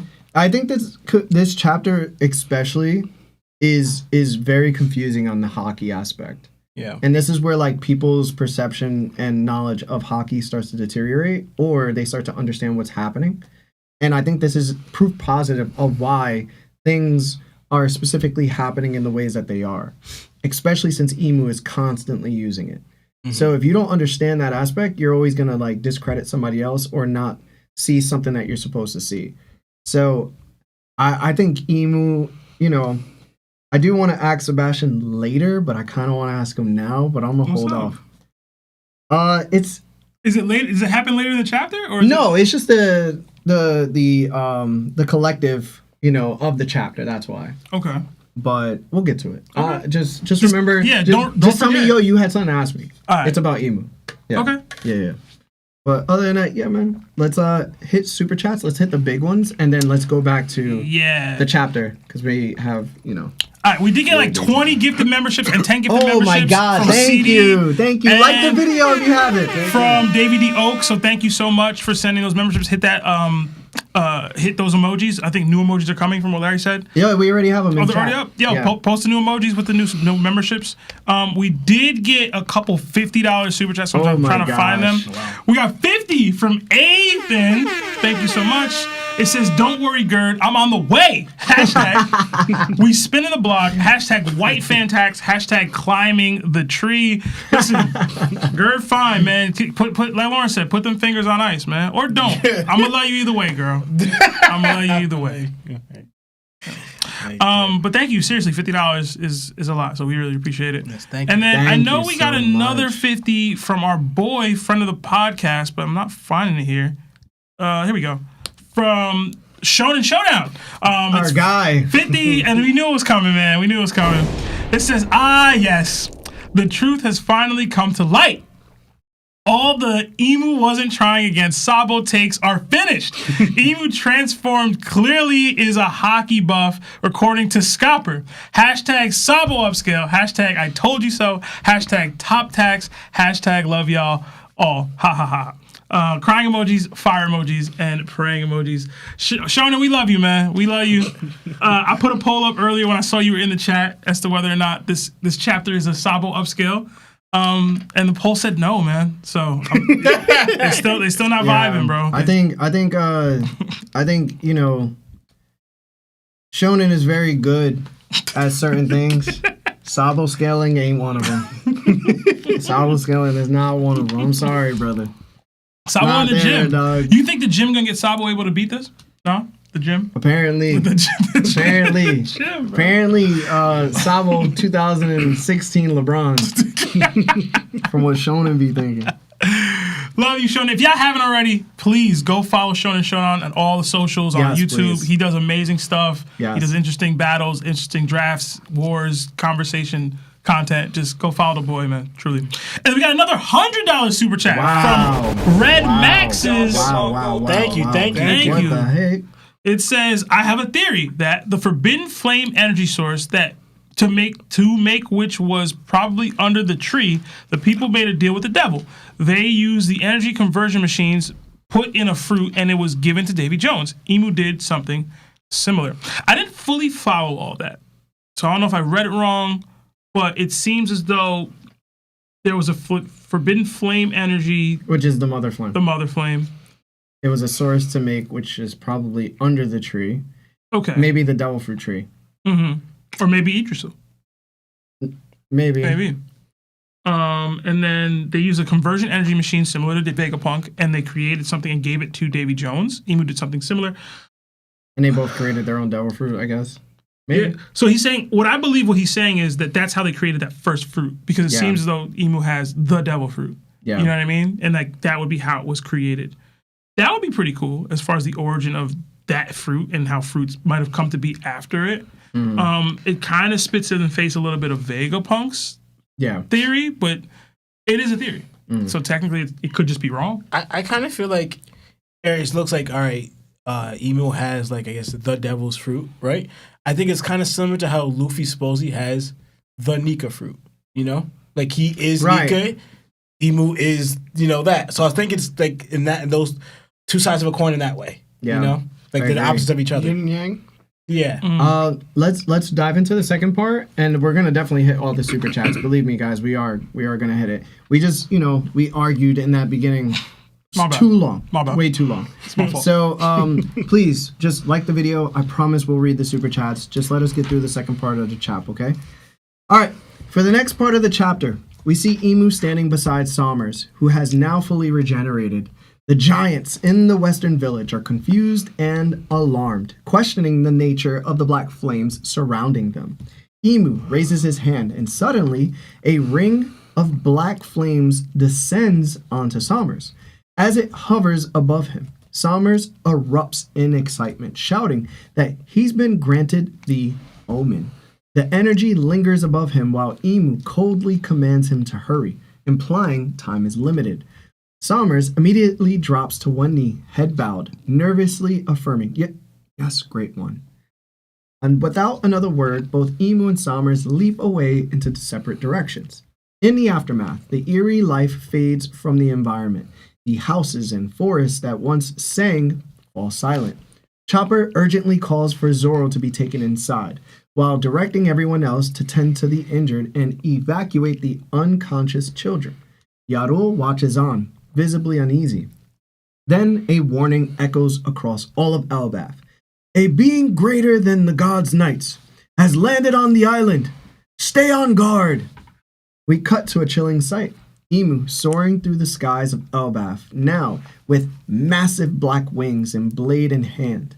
Giants across the island are shaken, realizing the nightmare isn't over, and some are reaching their breaking point. As Emu flies onward, he encounters Gunko, still frozen in flash ice.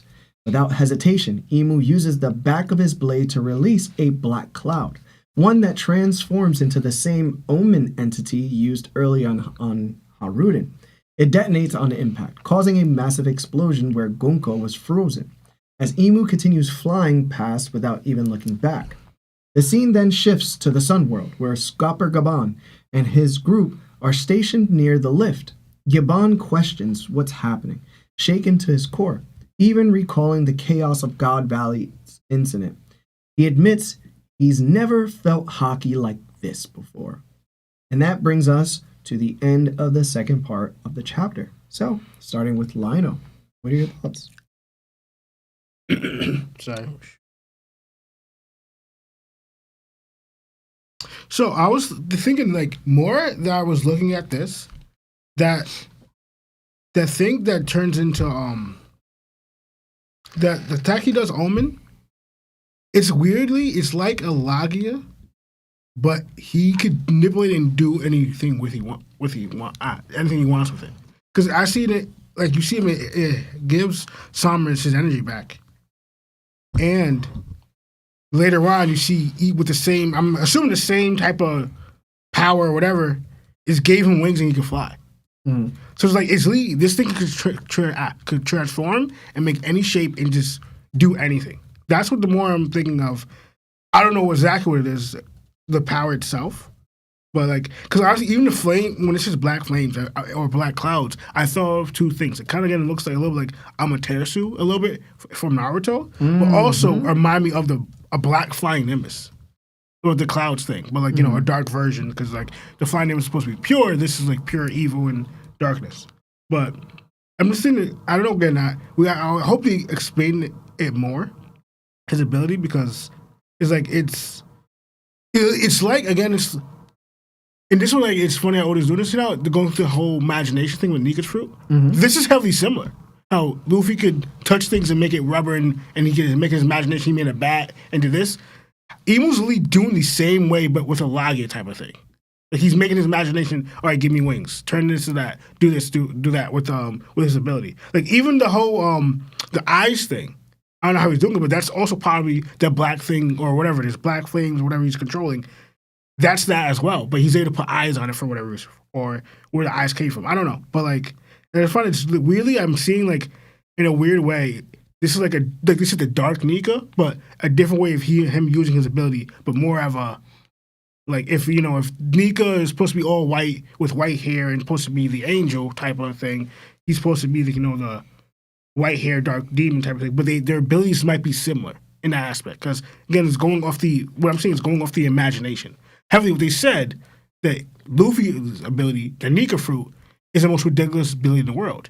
So if that is the most ridiculous ability in the world because it's imagination, then what do they talk about this ability? Mm-hmm. What makes this different? Like, what's the? Because Wiper's the the strongest power. I wonder what they say about this ability itself, because how uniquely it's being used. Probably the most terrifying or something along those lines. Well, nobody should know about it. I know, that's really the thing. That's why I find it interesting, because it's showing it has power. It's showing that it's ridiculous, like Luffy's ability. It's probably like the most rational. The most rational. Since it can't be the most ridiculous. The wildly practical ability. Convenient. The most sensible. Because even again, when the black wings, I thought of, because I immediately thought, the Lunarians. Yeah. And I thought, but he didn't have that before. Then you look at it more. No, it's the thing that's coming out of his staff with the black stuff around him. That's what he's using again. So I just find it crazy. Now you got to that part right when Gabon. Just Gabon. Yeah, I didn't go any further. I thought this was so interesting when he said that, but you could take it so many different ways. What Gabon said? Yes. Okay. Because about the strongest Haki. Yeah. Okay. Because you could take it so many ways. Because, It's okay. Just go, bro. You're stupid. But because now you're thinking of when Gabon says that, are you thinking of every person at God Valley that Gabon's referring to? Like Roger, Rocks, Whitebeard, and he's comparing their Haki to that? Or he's comparing to Emu back then, because Emu was there. Remember when Emu, it was chapter 1162, when Emu's presence comes and he admits his conquers Haki. The only three people they showed sense, I'm not saying nobody else sensed it, they only showed Rocks, Roger, and Garp. That's what they focused on. But obviously, other people felt that Haki too. Now, later on, you see them fighting and whatever, but they're not focused on Gabon and Rayleigh. Mm-hmm. But later on, we saw what happens. Like, as they're fighting and the whole Diamond Verse happens and Roger and Garp are fighting, you see Gabon and Rayleigh running. Rayleigh's running with Shaki and Gabon's running with Glosha. This is 1165. And next couple panels later, you immediately see them drop the girls off pretty much and immediately start running to where Roger and the rest of the guys are. Knowing that they felt this type of Haki. Roger in trouble. We need to go. And that's something because that's what I'm thinking of. You could take it as different, different interpretations what Gabon is referring to. Is it a whole or just the Haki he felt there? Is he comparing it to Emu's Haki back then? Yeah. And it's way stronger than it was back then until he compared it now. Saying that this is the out of all the Hakis, even what I felt with Emu, even with Roger, and my other contemporaries like Rayleigh and everybody else, this is the most dangerous and powerful one so far. Yeah. And that makes me want to think, all right, I want to know again, this is just my own thing. Again, I'm not trying to compare and start anything. What would you say if he felt it not? What? Emu's not Emu's. Joy Boy's Joy Boy's not. Yeah. What he could, I wonder what his takes on that. Because honestly, the only one who's focused on Haki levels and present stuff we saw so far is actually Gabon. He's the one who mentions it most out of everybody. I noticed it. Only Jimmy's mentioning it. I don't want to jump, but he's the one that we see he's constantly sensing people's power levels, even from far away, and checking out and sensing certain things. Nobody else is really doing that like him. So that's why I want to get his understanding, because he's mostly the one who's elaborating on it more on that type of thing. Even he's talking about Zolos with his Haki. So, but I didn't really have much here, and that's pretty much it. All right. I think we should go with Law. Yep. Okay. Going back to Emu's Omen's things, I think that's what he's using to turn the houses and making them sing.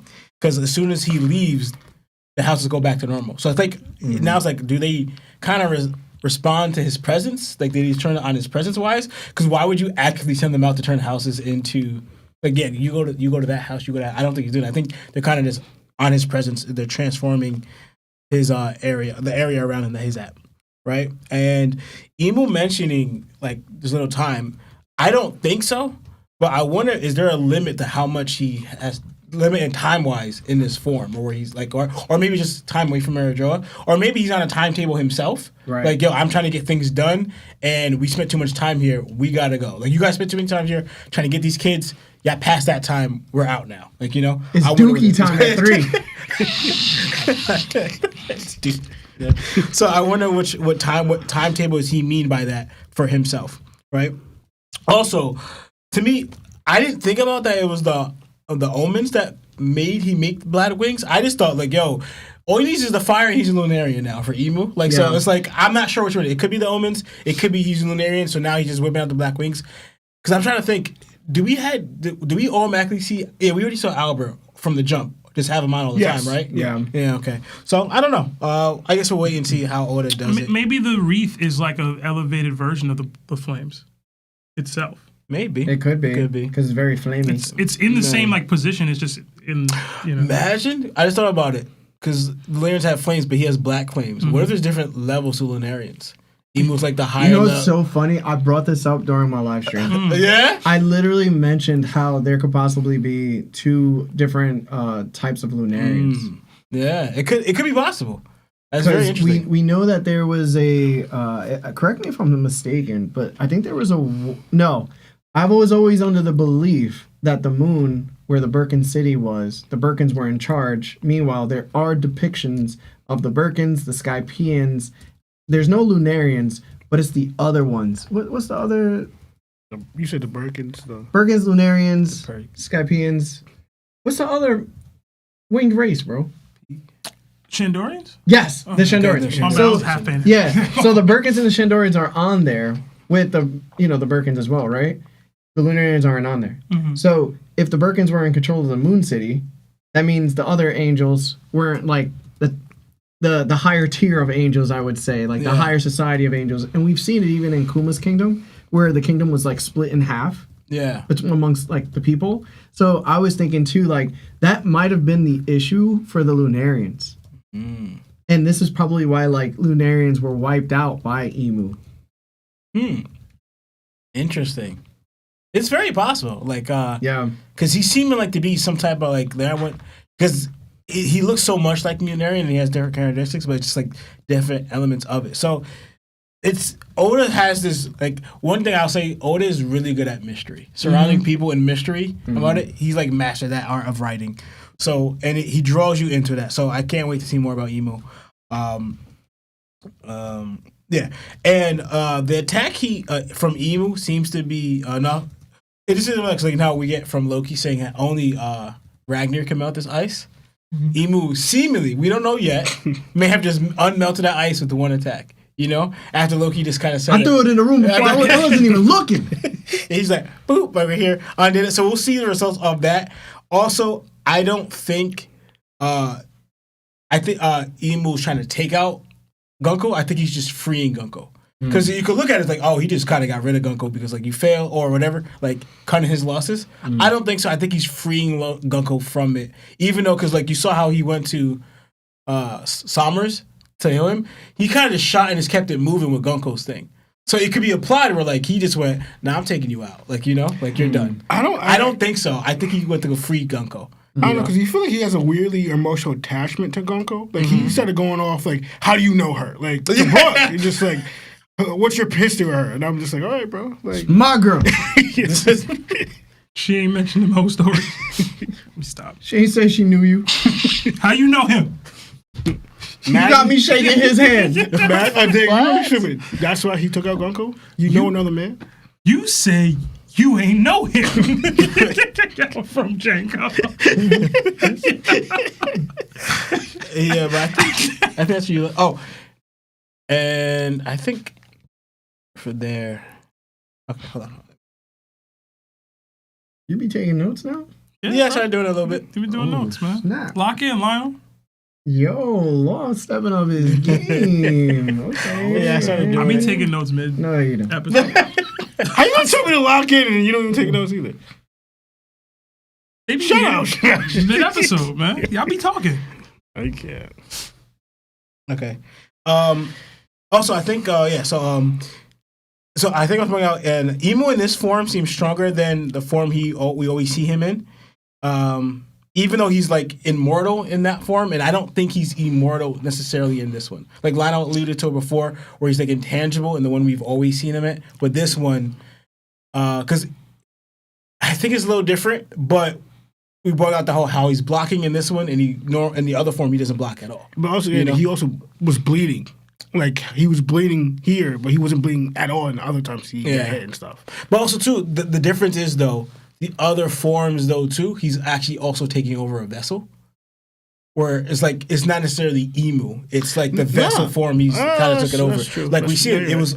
He took over Saturn and he took over Yonko. You know, right. So it's like a little different. We haven't seen Emu, and even in the other form, kind of fighting. Like you know, it's like that. So I wonder, like how it is. Like, are you still intangible? Like we see you now, like on Elbaf. You're not intangible. Yeah. So He be cheating. so, but brought out by Gaban having stronger Haki in this one that we see now.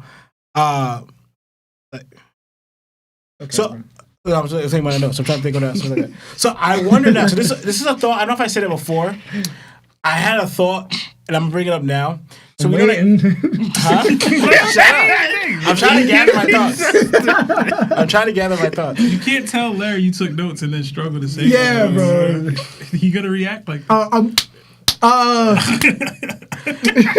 can't actually say the word, man. Goddamn. Let Lawrence talk, yo. Then they wonder why I get thrown off. They wonder why I get thrown off. Anyway, I think the longer you stay alive, or as in, in One Piece, you could pass through sickness or through old age. But Emu's kind of like the opposite. I don't think he get sick either, being immortal. So I think it's usually what comes to make you pass is getting sick or old age. So you're saying he could get an STD and be all right? In theory, yes. That's what you're saying. I guess so. In Yes. theory, yes. That's what you're saying. Yes. Right.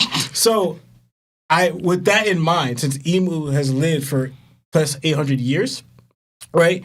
That shows that your Haki can grow while you're alive, right? We've seen the show, the longer you're alive, your Haki can grow. So being around for so long, and no one really kind of lives as long as Emu or has done that, without weakening, because again, old age and sickness would weaken you at the very least. If it hasn't passed you, it would weaken you. Since Emu has this thing where it's not being weakened at all, his Haki just been growing all this time from the moment from, 800 years ago all the way to now. So I'm thinking that's why we see such a tremendous amount of Haki from him. You don't believe that? Huh? You don't believe that? What do you mean? Because you think the Giants weak and they live for a long time. That's the Giants. That's the Giants. Crazy, bro. We can name we can count. On our fingers how many Giants have shown to have Haki. It's in the show, it's okay. It's only 3. Lawrence, it's okay. Out of all the Giants, it's okay. There's Vice Admiral Giants, right? Yeah. Where was their Haki at? They are Vice Admirals. They can't be Vice Admirals without Haki. You don't think they make a special exception because they're Giants and they're already no, because naturally they have Giants that aren't Vice Admirals. Yeah. Lawrence, we can't do this. We can't do this. Keep going, What are you talking about, bro? Keep going, bro. You hating. I'm not hating. Yeah, you are. Yeah, you're and hating. the only giant he's talking about was when he fought Whitebeard. Yeah. Like, bro, how you gonna compare that giant to Whitebeard? Again, though, but I said bro. before, too. It's still stands. I said you could count on your fingers how many Giants have shown that have Haki. Even if you count the ones that have Vice Admirals, how many is that? That's 5 at max. Am I wrong? Harold, Loki, Saul. It's okay. And then you add what? 2 more? Lawrence, Did he say one hand or fingers? Can you stop antagonizing him? What? Stop antagonizing Does not your fingers have one hand? Does not your fingers have hands? Stop falling for it. If you call it one hand, that makes it worse, Sebastian. I said fingers. By saying 5, that's one hand now. Lawrence, you falling for it. So what are you talking about? It's okay, Lawrence. No, I'm just saying. You're good. I'm It's a saying right safe here. space. Go. What I'm trying to say here, one that you made it worse. Oh my God. Right? For Give them. it up. No, I'm saying is again, right? That we're not showing them many Giants that have Haki, and they're not showing even the ones that show that have Haki. Yeah. Only 2 of them seem to be exceptionally strong, as in Harold and Loki. Yo, right? Lawrence said that the Giants were DEI hires. We're what? He did. We're what? Luffy anime hype funny as hell. Yo, bro. Just go, Lawrence. You're doing good. I said what? Oh my God, bro. You said they took affirmative action for the Giants, man, and they just elevated them beyond. Law, you're getting rage baited. Come on. But either way, right? What I'm trying to say is like it's because also too what we've seen from like the regular regular humans, they seem to be growing. Like we have the case like Whitebeard, Roger, Rox, and everyone else, right? They're growing that. It is only very few of them, as in that's what I'm saying, the giants, that can actually fight them. But we're seeing more regular humans to session with Haki. That's why I don't count the giants in that light, because again, you could count on Lily on one hand now. Yeah, how many giants are right? You're right. So Emu. Stop, bro. I said fingers. You said one hand. Stop falling for it. Come on. That shouldn't count. I want you to count. You're messing me up. Bro, go ahead and count. Bro, go ahead and count, Sebastian. Bro. Sebastian, go ahead and count so I can prove you wrong. Lawrence, go ahead and count. You're okay. It's good. Oh my You're gosh, good. You're making it high in here, bro. Sebastian, shut up. I didn't say anything. I saw you. I saw you do it. What do you mean? Anyway, so Emu, I'm thinking is the reason why Emu's showing that his Haki is stronger, because without getting weaker, he's able to grow his Haki for these 800 years, and why we're seeing the difference of why he's able to overpower even strong individuals as what we see. Yeah, that was my thought. Right, and I thought it was yeah. So I think that's where you ended. So that's where I'm gonna stop. Yeah. All right. First and foremost, when wait, did you go? No. Oh my god, my bad. No, my bad. I'm gonna be honest, my bad. I thought you went.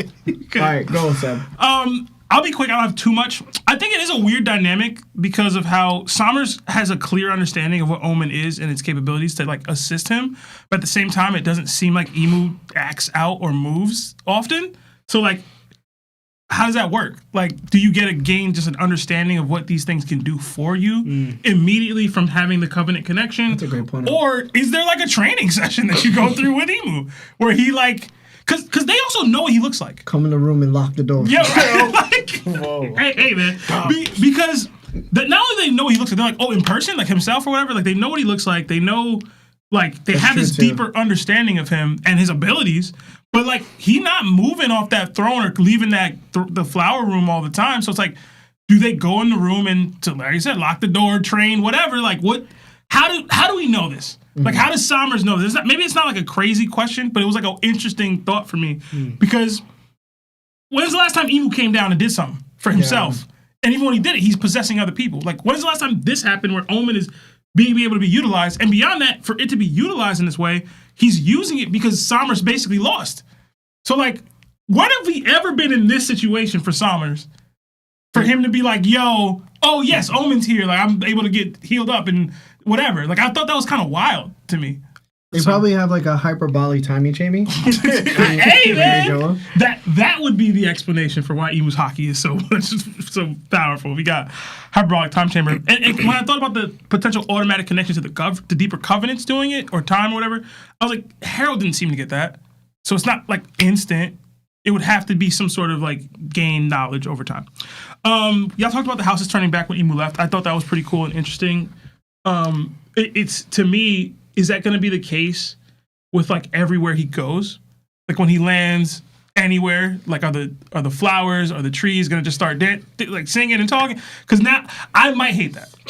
I'm not going to lie, I might hate that, but we'll see. I did like the announcement that was made about a stronger presence than the Holy Knights has appeared on Elbaf and like it's running wild or whatever. Because if you're a regular citizen of Elbaf, you might be hundreds of years old, and this is already the wildest day in your life. And they just said, hey, by the way, it's not over. Somebody stronger just came through.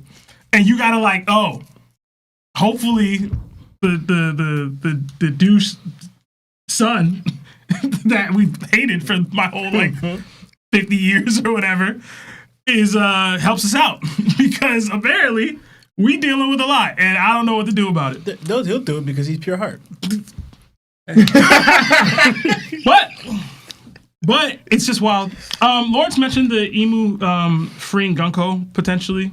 It'd be interesting if literally a chapter after Loki was like, only Ragnar can free her, that Emu just casually no-named attack frees her. I think it would be good if she is freed because to me, even if it does downscale what Loki just said, I want Emu to be elevated, period. Things that aren't supposed to be possible are just being done casually by him. Mm-hmm. I think that works to promote him as a final villain, a main boss energy kind of situation. And I love the hype that Gabon gave him. Like, yeah, I ain't never felt no Haki like this before. God Valley had the strongest people in the history of the world, and a version of this dude was here too. And I felt Haki that day. And this is still well beyond that. So I love hearing that.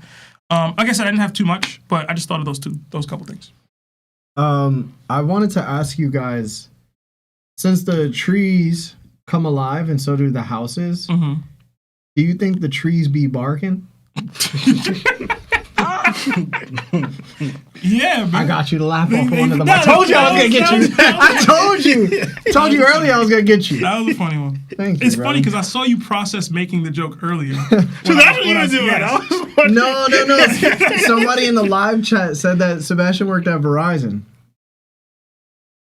Why did you say that? It's just funny. They were talking about your get. They always got a comment on you. You know what I'm saying? It's low key true, but like, yeah. Word. So I did have the same thought process that Lawrence had. The second Lunarians probably being possible. There are some winged people who do hide their wings to a certain degree. I wouldn't be surprised if Emu was hiding their wings under the hair. Also, I forgot to mention in the first part of the chapter, but I wanted to give some upscale to Buggy, even though I'm not a big Buggy fan. Emu seemed to do a muggy ball. Emu does moogie balls. Just pointing that out. I was sort of confused. He gets rid of the flash ice on Yonko, but unlike Sommers, he doesn't place the Omen on top of her. I wonder if that holds some significance as to why he didn't. Well, Sommers was like defeated and beaten down. Yonko was just like flash frozen. She didn't have like the same damage done to her. Nice. I would, nice, bro. I could come here real quick. Omen, be out. Maybe he's sexist. About to be your favorite character. Oh wow! Wow! Doflamingo who? The God Valley comment by Gabon. It solidified some things for me. I've always been under the belief that Roger possibly was close to Joy Boy's Haki, maybe even Whitebeard to some degree, maybe even Rocks to some degree. And it just turns out that Gabon kind of states whatever Haki he's felt throughout all these times he's lived, God Valley had the strongest Haki. And that to me was Emu, for sure. Now, throughout life, he does see Roger develop. He does see Whitebeard develop to what they were. And their Haki still didn't compare to Emu's at God Valley. And that wasn't even truly Emu's form. That was his silhouette, his shadow form. Now that Emu is here, saying even at God Valley, I never felt Haki like this, I was like, holy, Roger and Whitebeard probably came close, but it was still solidified in Gabon's mind that they never triumphed over that Haki level that Emu presented. And I found that shocking. I literally was like, what? So it made me think, has Gabon, or it kind of, wait, I should say this. It kind of solidified also that we know that poneglyphs hold some type of Haki within them because Roger was able to use his voice of all things to detect it. So I think that you can detect things with voice of all things because it also carries some type of Haki. And also, Haki is in everything, right? But it kind of just proved to me that Joy Boy's message on Laugh Tale doesn't carry the same amount of Haki that Emmett's Knot did. Because if so, then we could have got a clear distinction between Joy Boy's Haki and Emu's Haki. So he just doesn't know how strong Joy Boy is at all. He probably just knows through story. While I do agree with most of what you're saying, I do think there is an element of like intentionality behind the Haki that's being alluded to here with Gabon, and maybe that's just my headcanon. Because he doesn't outright say, like, I've never seen stronger Haki. It's Haki like this. So, like, a terrifying, aggressive, like in this way. Like, right. I don't think Roger's ever showing that to Gabon. Like, if it ever existed for Roger, even Roger at his highest level, Gabon isn't feeling anger from Roger.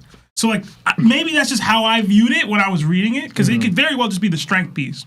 But I viewed it as like yo, this Haki is like the way Jinbei, Lana mentioned earlier, on Egghead. Right. I don't think it was just the strength of the Haki. It was like how volatile and like evil the Haki felt to him. So like when they said it with the whole Shanks thing, there's no malice to it. Yeah. There was no malice in Roger's Haki when Gabon felt it. It might have reached high levels, but it just doesn't feel like you feel safe in it, protected in it even. This is like, this is like a haywire, insane, evil feeling, I'm thinking. But I could be wrong. But I think that was how I read it. two things are true at the same time. Okay. For this one. Okay. I think what you guys are saying is absolutely true. But anytime somebody has indicated something about some type of Haki, there was always a very high Haki showing. Mm-hmm. With Joy Boy, in the mention of Shanks, it was what the Joy Boy Haki not did. When they mentioned Jinbei on Egghead, it was because of how tremendous also the Haki was in that instance for all the Gorosei to arrive. Mm-hmm. Again, on Wano, with Jinbei mentioning Shanks' Haki, we've seen him do a crazy Haki feat we've never seen in the show. So there's always a continuous showing of some type of Haki feat that's usually not found within the show itself being displayed. And then there's the intention with the power level coming with it. So I think it's both. Okay. In my opinion. No, I think I kind of agree with what Larry said there, only because if we go back to the chapter, I forgot, I swear I wrote it down, but I didn't. Go back to when we know Gabon first got knocked off Elbaf to the lower level, right? And then we see Imu first shows up with Yonko. Gabon recognizes the Haki. He says, "No, not this Haki," right? And then also, not only that, Loki responds to the Haki, such preposterous Haki. Yes. Who is like, "I need to free me now," right? So in that aspect, right? And then we go back to Egghead. It said that Haki was preposterous too. So now you're linking both of the level of it, also the malice, the evilness, intent behind it, right? Versus the other ones. But now we get here, right? Where we see Imu, and he's like, I never felt Haki like this. So I think it's a merging of both. Like, something that's so strong and so like evil or with ill intent at the same time. Where it's like, yo. And we have 3 different forms of Imu's Haki at display. We have the one at God Valley when he's in a silhouetted form coming out of the Gorosei member, Saturn. Then the second one, which Lawrence just brought up in that period, was through a vessel from Yonko. And now we're having the actual presence coming from the main source. So it's like, bruh, this guy is insane. And it definitely caps the greatest we've ever seen now. From Gabon just stating this. So that's what I wanted to say. I also want to add, because I think part of it too is like, for example, we know that Haki is your will, right? And in intent, you're kind of letting out your intentions through your Haki, like your will wise. We see that Luffy, Shanks, Roger, and people with that one, they have more of and Joy Boy have a good intentions with their will, so it doesn't seem malice. Where evil has, in a way, evil intentions. So it's like they're kind of telling you. Like, for example, even Ray said it. It's easier to read someone's or sense someone's Haki when it was like more killing intent is involved. So it comes off stronger when it's more malice in it. Right. So. The one thing I wanted to point out too, the time limit aspect of what's being said through Imu, I have one worry. And the one worry is Imu going to run out of time before he actually does substantial damage? Everlasting damage to Elbaf. Is he going to have to be saved by these other holy knights that he's imbuing with Omen? I'm kind of nervous about that because Imu's showing out. He's doing a very good job. But I am worried there's going to come to a point where he's going to be needed to be saved the same way Luffy in Gear 5 needs to be saved. Like how Frankie helped him out with Kizaru when he deflated. And he had to punch him away from being stepped on by Saturn. I don't want that to happen. I don't want that from my big bad. And I don't want him to have the same weaknesses as Luffy does. Because Luffy has these weaknesses because he has not mastered Gear 5 yet. Right. I want Emu to be very different. So that's what I'll say. Sebastian, I'm gonna go to the bathroom real quick because I go to the bathroom. Okay. But can you just read the final part of the chapter, and then we're gonna read super chats, guys. If you can, please like the video, and we're gonna go into the final part of the chapter, and then we're gonna read all the super chats. I promise. But I just want to get through the chapter so we could do that. All right. For the final part of the chapter, we head to the Walrus School, where a massive flame suddenly erupts from the building. Through the chaos, Luffy reacts, saying, You charted! Loki fires back. Beggars can't be choosers. It's better than being frozen. Now stockpile your energy. I think we've got a real monster on the island. Luffy, completely drained, continues stuffing his face, barely managing a response, while Ratatosker is also eating aggressively next to them. We then cut to the Nami pirates. Nami calls out to Jinbei and Frankie, trying to make sense of what's happening, while Usopp and Brook lie collapsed on the ground. Jinbei admits he doesn't know, but the Haki he's sensing is overwhelming. He begins to suggest that if this is someone aligned with the Gods Knights, then their target must be ... Before he can finish, both he and Frankie turn, and he see Emu standing behind them within a ring of black flames. Killingham has been freed and immediately calls out to the Great One. Just like before, Emu places an omen upon him, mirroring what was done to Summers. Sanji, furious, demands to know who Emu is. Jinbei quickly warns him. This enemy is on another level. Ignoring the warning, Sanji ignites Ifrit Janbei and launches a powerful kick at Emu. But Emu casually blocks it with his foot and deflects the attack. In the same instance, Emu is already countering. Sanji barely has time to brace before a devastating roundhouse kick connects, sending him flying and triggering a massive explosion. Jinbei shields himself from the black flames, shocked by their intensity and persistence. Then, everything shifts. A massive foot slams down beside Emu. A voice calls out, "Hey, what do you want with Elbaf?" For the first time, Emu responds to someone who isn't a holy knight. Calmly, Emu reveals his purpose. I search for the killer of my faithful servant Harold, who was slain here 14 years ago. The figure steps forward. It's Loki. Loki fires back. He was not your servant. Harold was my father, the king of Elbaf, and I'm the man you're looking for. Emu studies him, then replies coldly. I see. If not for thee, all this trouble would be avoided. Towering over Emu, Loki rests Ragnar on his shoulder as lightning crashes down around him. With pure defiance, he declares, "Here in this world, you deal with me and Elbaf. Remember that, clown." And that brings us to the end of the chapter. So, starting with Seb, what are your thoughts? I guess since you read it, I could just go. Yeah, go. Yeah. I really loved Loki saying the clown part because it reminded me of Vegeta. Yeah. Remember that, clown? I actually didn't think about it. That's actually I hope they don't get him in Vegeta's voice. Oh, man. They already showed Loki's voice, I think. I don't remember who it is, but they've already showed it. I can't picture him with Vegeta's voice. Yeah.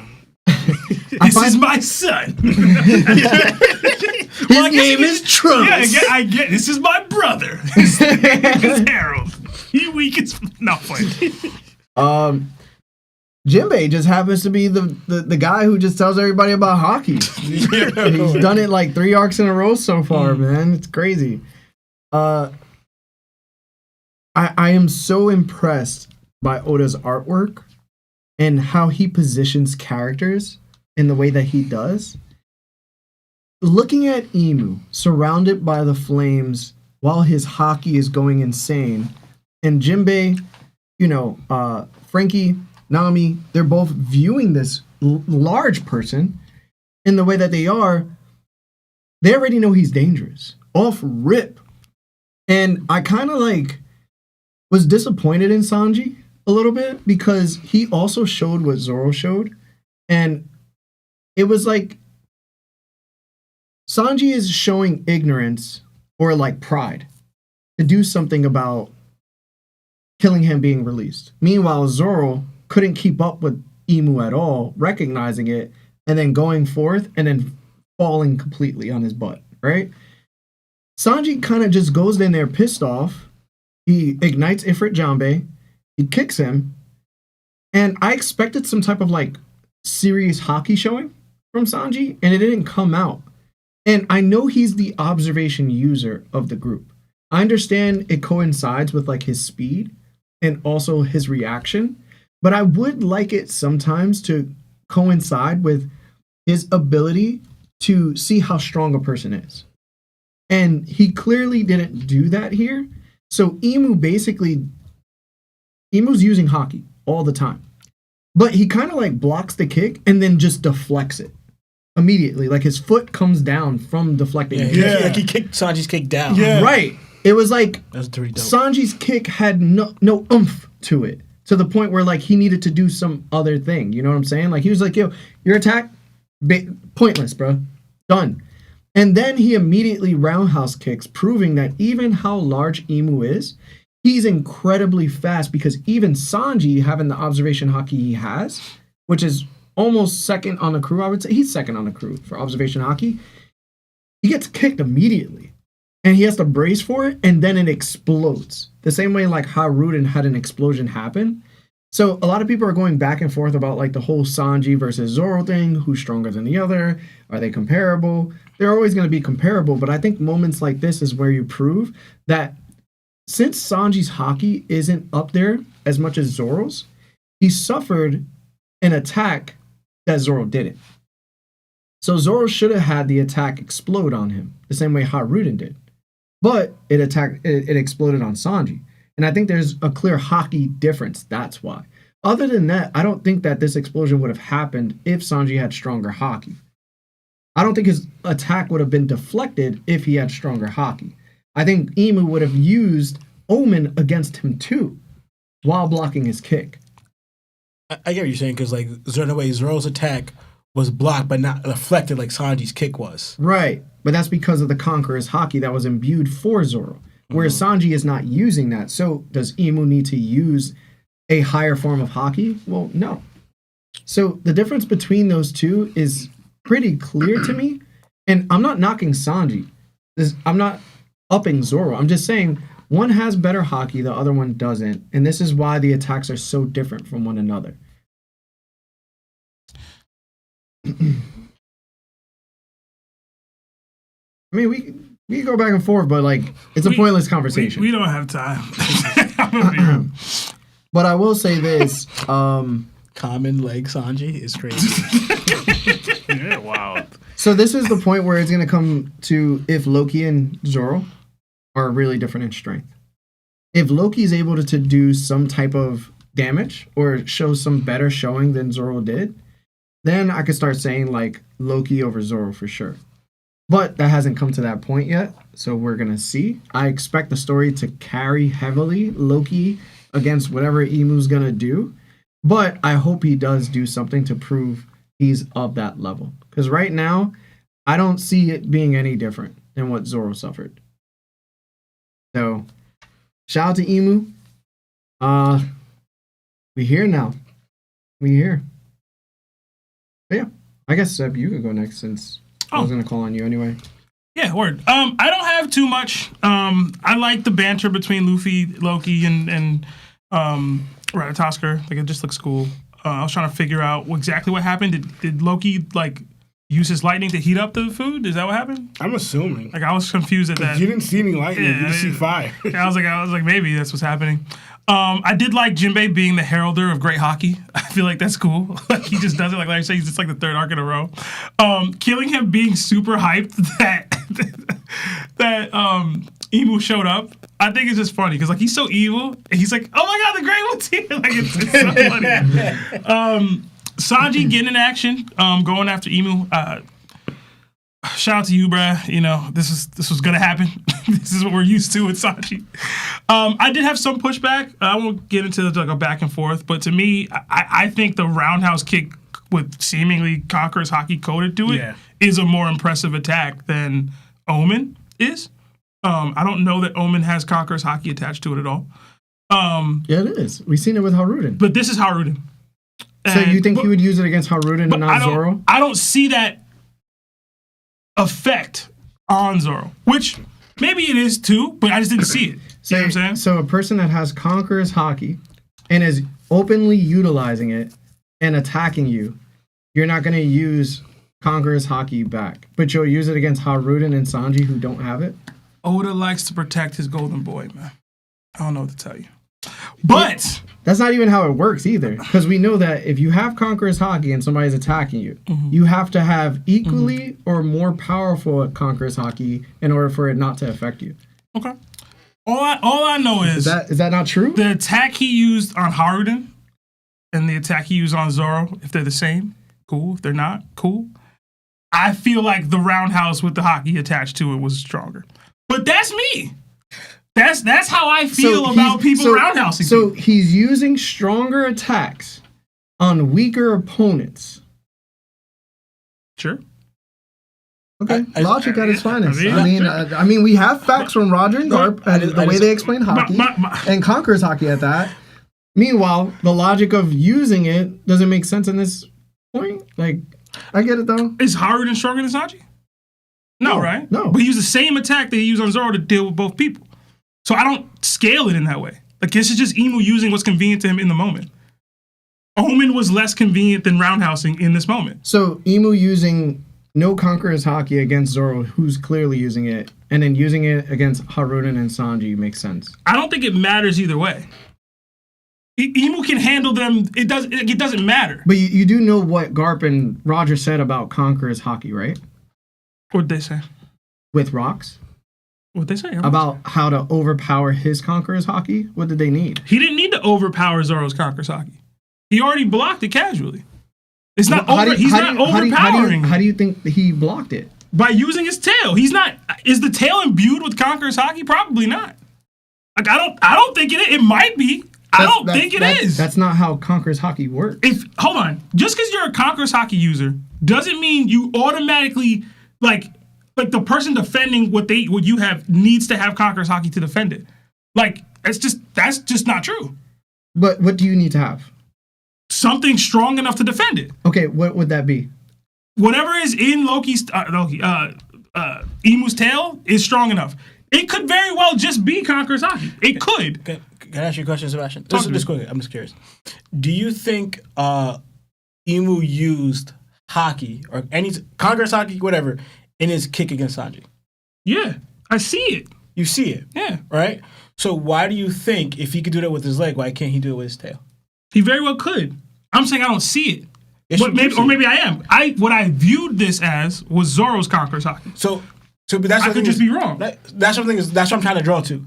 So you think two Conqueror's Haki people clashing, and you see Conqueror's Haki leaking from the attack, and you're viewing it as only Zoro's, when it could be both theirs clashing, the same way we saw that's fair. Vintage Jiro and Zoro clash with theirs. We saw them clash. We saw Haki.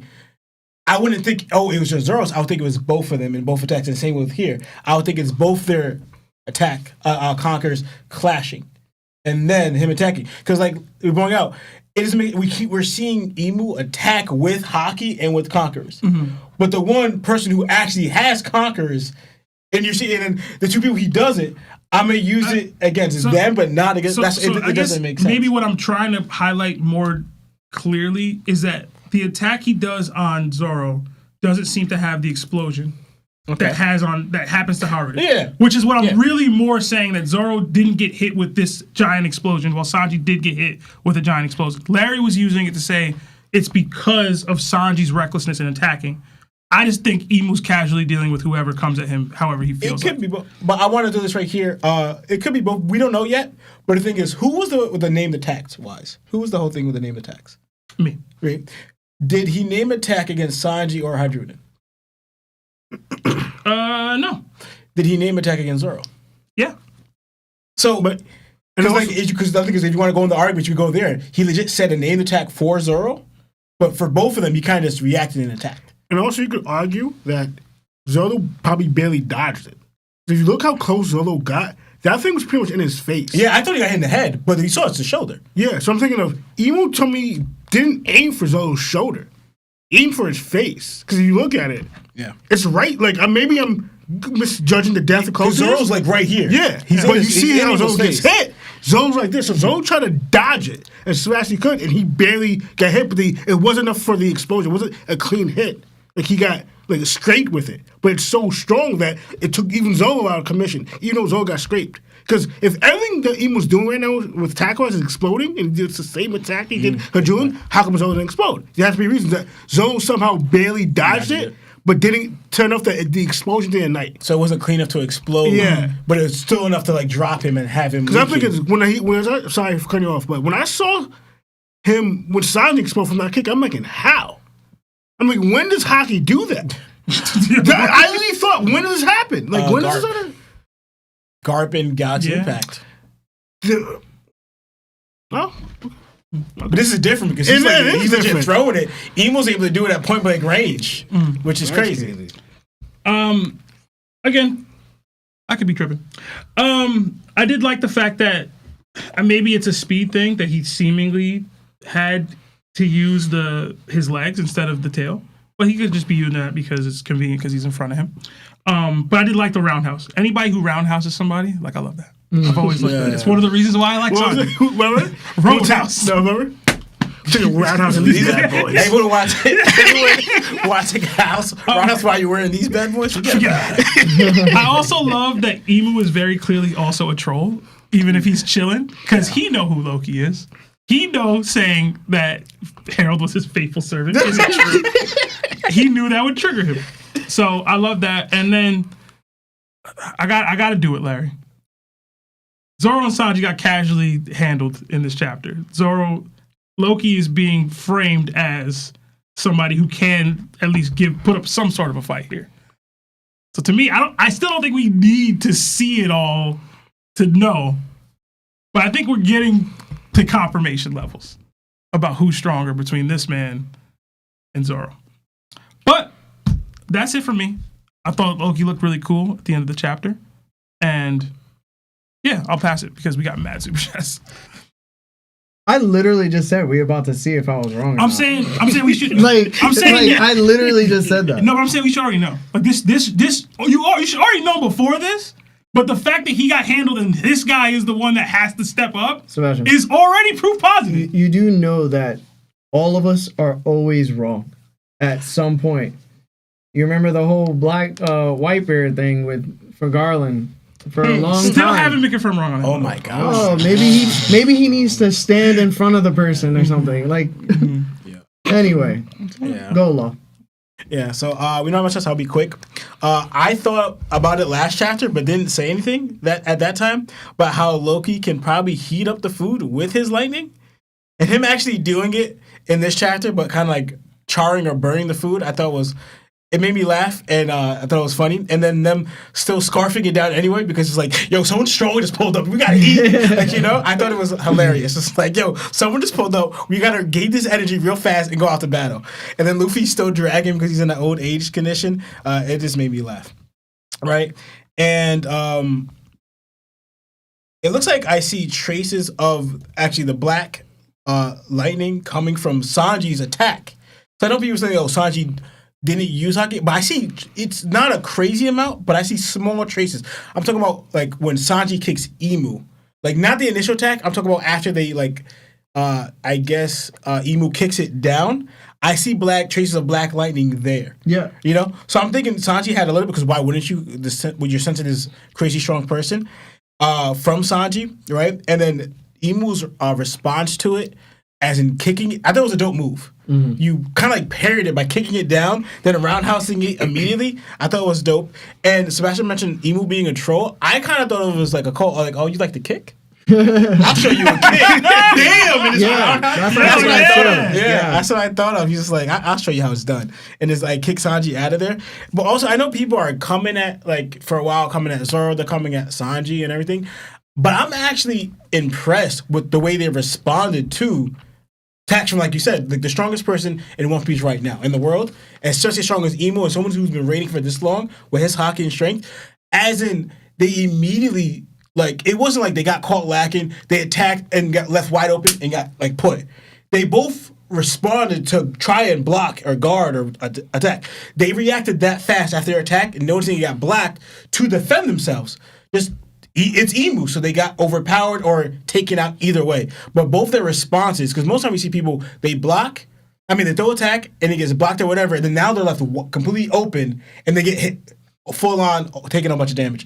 But the fact that they were able to get their guard up in time to try and block or dodge, especially Lana bring out Zoro, because Zoro is really close to Emo. His face is there. Then notices the attack coming. Then kind of pulls back to do this, to try at least dodge it a little bit, but still get cracked over here for his shoulder to get down. That's impressive. And Sanji immediately noticing that happens and putting up the block that way. To me, these are impressive. Not in a way to knock them, as people are doing, but it's impressive to respond, especially as someone as strong as Emo. And also, too, it's still very early for them in the gang. Like, people think about, Luffy's so young. They're not much older than Luffy. The Straw Hats are themselves are very, very young at where they're at in the gang. And they're fighting Emo already. So it's like, yes, we kind of expect this because Emo's this strong, but give them some credit of what this at least they did this a little bit, So, and to me it's like Emu showing. Last thing I'll say, Emu showing the difference in like the strength we're here, because we saw him with the vessel with Yonko, his attack getting freaking blocked by freaking Brook. But we see Luffy, Zoro and Sanji blocking, but he straight does them in anyway, showing the difference between their strength in that aspect, where Emu versus Yonko. Real Emu versus Yonko Emu, or Emu using a vessel. But that's all I have to say. All right. Lionel? Yeah, so much was already been said. Like, everything, even when I thought was funny, like, Loki kind of a little bit like panicking, eating, like, because Emo's coming and they need to fight. I thought that was kind of funny. Like, we pretty much touched upon a lot of stuff I was going to say, so I'm going to be really quick.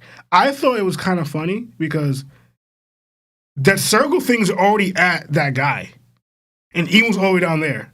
You hear me? Like, he's already helping, what's that guy's name? What's the guy's name? Killing him. Like, the circle's already there, and Sanji's like, hey, and Emo's all the way down there, like, he already did that. Like, yeah, I already did that. Like, come on. Like, I thought it was just funny, because they're just noticing Emu now, while the thing's already healing Summers. So I thought that was kind of funny. I thought it was funny, too, when you see Sanji trying to block the kick, because I thought it was so dope what Emo did and how fast he moved. You see Bam already. Yeah, I know. You see, it says Bam before he hits him. Then you see the big giant explosion of Haki conquers that he did, and again, I just wanted interesting. Like, how's he doing that? Like, I wonder how he's causing this explosion. Like, and how big it is and how massive. Like, it was just crazy. Like, Emo showing Jimmy's like in the flames. Like, yo, what's his black flames? Like, showing how powerful that kick was. Like, Jimmy was getting blown back by it a little bit. I'm getting so much like vibes with Emo. Like, you said the troll thing, because like Doflamingo's a troll. He trolled everybody. Like, but Emo's doing it in such a like serious and like non-laughing and like evil whatever. He's just like calmly handling everybody, but doing a little like everything seems so effortlessly for him. It just again, he's dealing with strong people. That's what's crazy about it too. I thought this scene was dope when Loki's standing over him. We saw how big Emo is, like compared to him and Sanji, and I want to know. I'm waiting for somebody to say, "Oh, he's as big as this or this person." Like, I know Kaido's mentioned a lot in the Elbaf arc. And it's funny, like, we all think Kaido's Harold's son, and now he's keeping being mentioned in the Elbaf arc where he's probably actually from. I wonder how big Emo is compared to them, because he's not. We know he's not giant. Like, I know some people thought he might be like close to Loki, like height, but I didn't think so. But I wonder if he's like a Big Mom height, Whitebeard or Kaido or what? What's up? I think he's close to Blackbeard's height. You think so? No. Because only He's a because little bigger. He gotta be bigger than that. You No, think so? he's bigger. Because I'm comparing how Blackbeard. Yeah, you're right. He's Blackbeard bigger. is slightly taller than Luffy, bro. No, he's big. Yeah. Blackbeard's significantly He towered, taller, yeah, but he towered it's over He not. towers over Luffy, but Luffy's also a small guy. Yeah, bro. Like, Kinemon might be taller than Blackbeard. Maybe I'm You tripping. gotta look at him compared to like Haruden again. You know what I'm saying? He's tall, bro. Bro. Yeah, I'm tripping. Okay. Because even with the thing is, how even when he's standing next to Summers, like he towers over him, but Summers is on his like on his knees, like, you know, giving He like obeisance. Whitebeard big, bro. That's what I was thinking. Because Yeah, maybe a little shorter than that, maybe. Because I know Loki's huge, but I can't go off like when certain angles that Oda does. It's like, remember, it's the whole thing with again, it's Loki, so it's different. But when the first image of Kaido standing in front of, like, you know, Kid Hawkins and them, Kaido, like, he was like Loki right there. But Kaido was big, but he's not that massively tall. It just gives how Oda draws the angles and the emphasizes how big people are. it makes you misjudge how somebody actually tall they really are. So that's something like I know. Obviously, this is somewhat true to how tall Loki is to Emu, but I'm just trying to figure out how tall Emu is. But I'm pretty sure he's going to be around a Yonko level height. The standard. It makes sense to me. But I thought this was dope. And like, he says clown. I'm thinking this fight is going to be dope or it's going to be handled in 2 seconds. I don't know. Like, I'm assuming because like the hype of Loki and the with his ability he got, which we still don't fully know what it is. It's a legendary mythical Zoan. Him being ancient giant. Him getting Ragnir. Like all this hype. But again, it's Emu, bro. So it's like we don't know. Right. So I feel like it's you don't know, Emu, man. Dog. Big Emu, bro. We also got to remember, because I broke it up before, I'm asking it again now. Do y'all think Loki fully healed up? Because he went into his dragon form. No. Because remember, he's a mythical Zoan at that. He's definitely not fully healed. Yeah. No. But if you even look at, I just thought of this too, like the belt that Emo got. It's very similar to Rocks. Similar Rocks in the Elbaf, because you even look at Loki, he has something similar to what he's wearing. Like so it's like he has like unique like Shandorian, like Skypiea, Elbaf. Like he's a very tribal, like old, like design character. Like he has different races. Like people say he looks like different races. His clothing will remind you of different races, of different nationalities and stuff like that. So I find it interesting. Like Emo is just a multicultural racist person, but like you get me, like he's racist kind of applied in the because he hates certain like not Birkins. What's Kuma again? I forgot. Buccaneers, which rem the Giants. But like, why you want the Giants on your side, but you hate Kuma, who's half part giant? So that's something I don't understand even in certain aspects. But like, but this scene was dope. I'm waiting for the next chapter. Honestly, it's gonna be dope. Well, we only got a couple more days. Yeah. So I remember the question. Yeah. Is Emu still your final villain? Yeah. Yeah. Emu? Yeah. Is Emu still the final villain? Yeah. Yeah, I think so. I mean, he's beating Blackman by far, right here. We already knew. No, let's not start this. We got super chats, bro. Yeah, we got super super chat. I'm not trying to get into Sebastian. I'm gonna have to It's read a safe space. the memberships first because they keep disappearing, and I don't have a way to view them in the other space that I do for the super chats. So, guys, if I'm not dodging your super chats, I just gotta read the membership messages first. We got 9 months at Warlord status from Don Pablo. It says, "Yo, who's the better family killer, Maki or Itachi? JJK season 3 has been sick." Itachi's more legendary. Better? I'm gonna go Maki. Another 3 months at Knockup status from Young Vito. How y'all feeling about being able to hear Devil Fruits with the voice of all things? I really like that. Oh, cool. That'd be crazy. Yeah. Another 22 months at Yonko status from Awareness. Do you guys anticipate there being another cover story? If there is, what do you hope it will cover, and when will you predict it begins? Love y'all. Cross Guild, and probably within the next 10 chapters. Doflamingo's escape. I wish. Mm-hmm. That would be fun. I thought Those of two. No, I thought of actually Roger and Rocks doing a Davy back fight. But remember A flashback That cover cover- story? remember the picture of Yeah, it was- Luffy and Frankie? Yeah, Rocks and Roger doing that. I thought that would be dope. That would do. And it would be, my theory would be right from way back.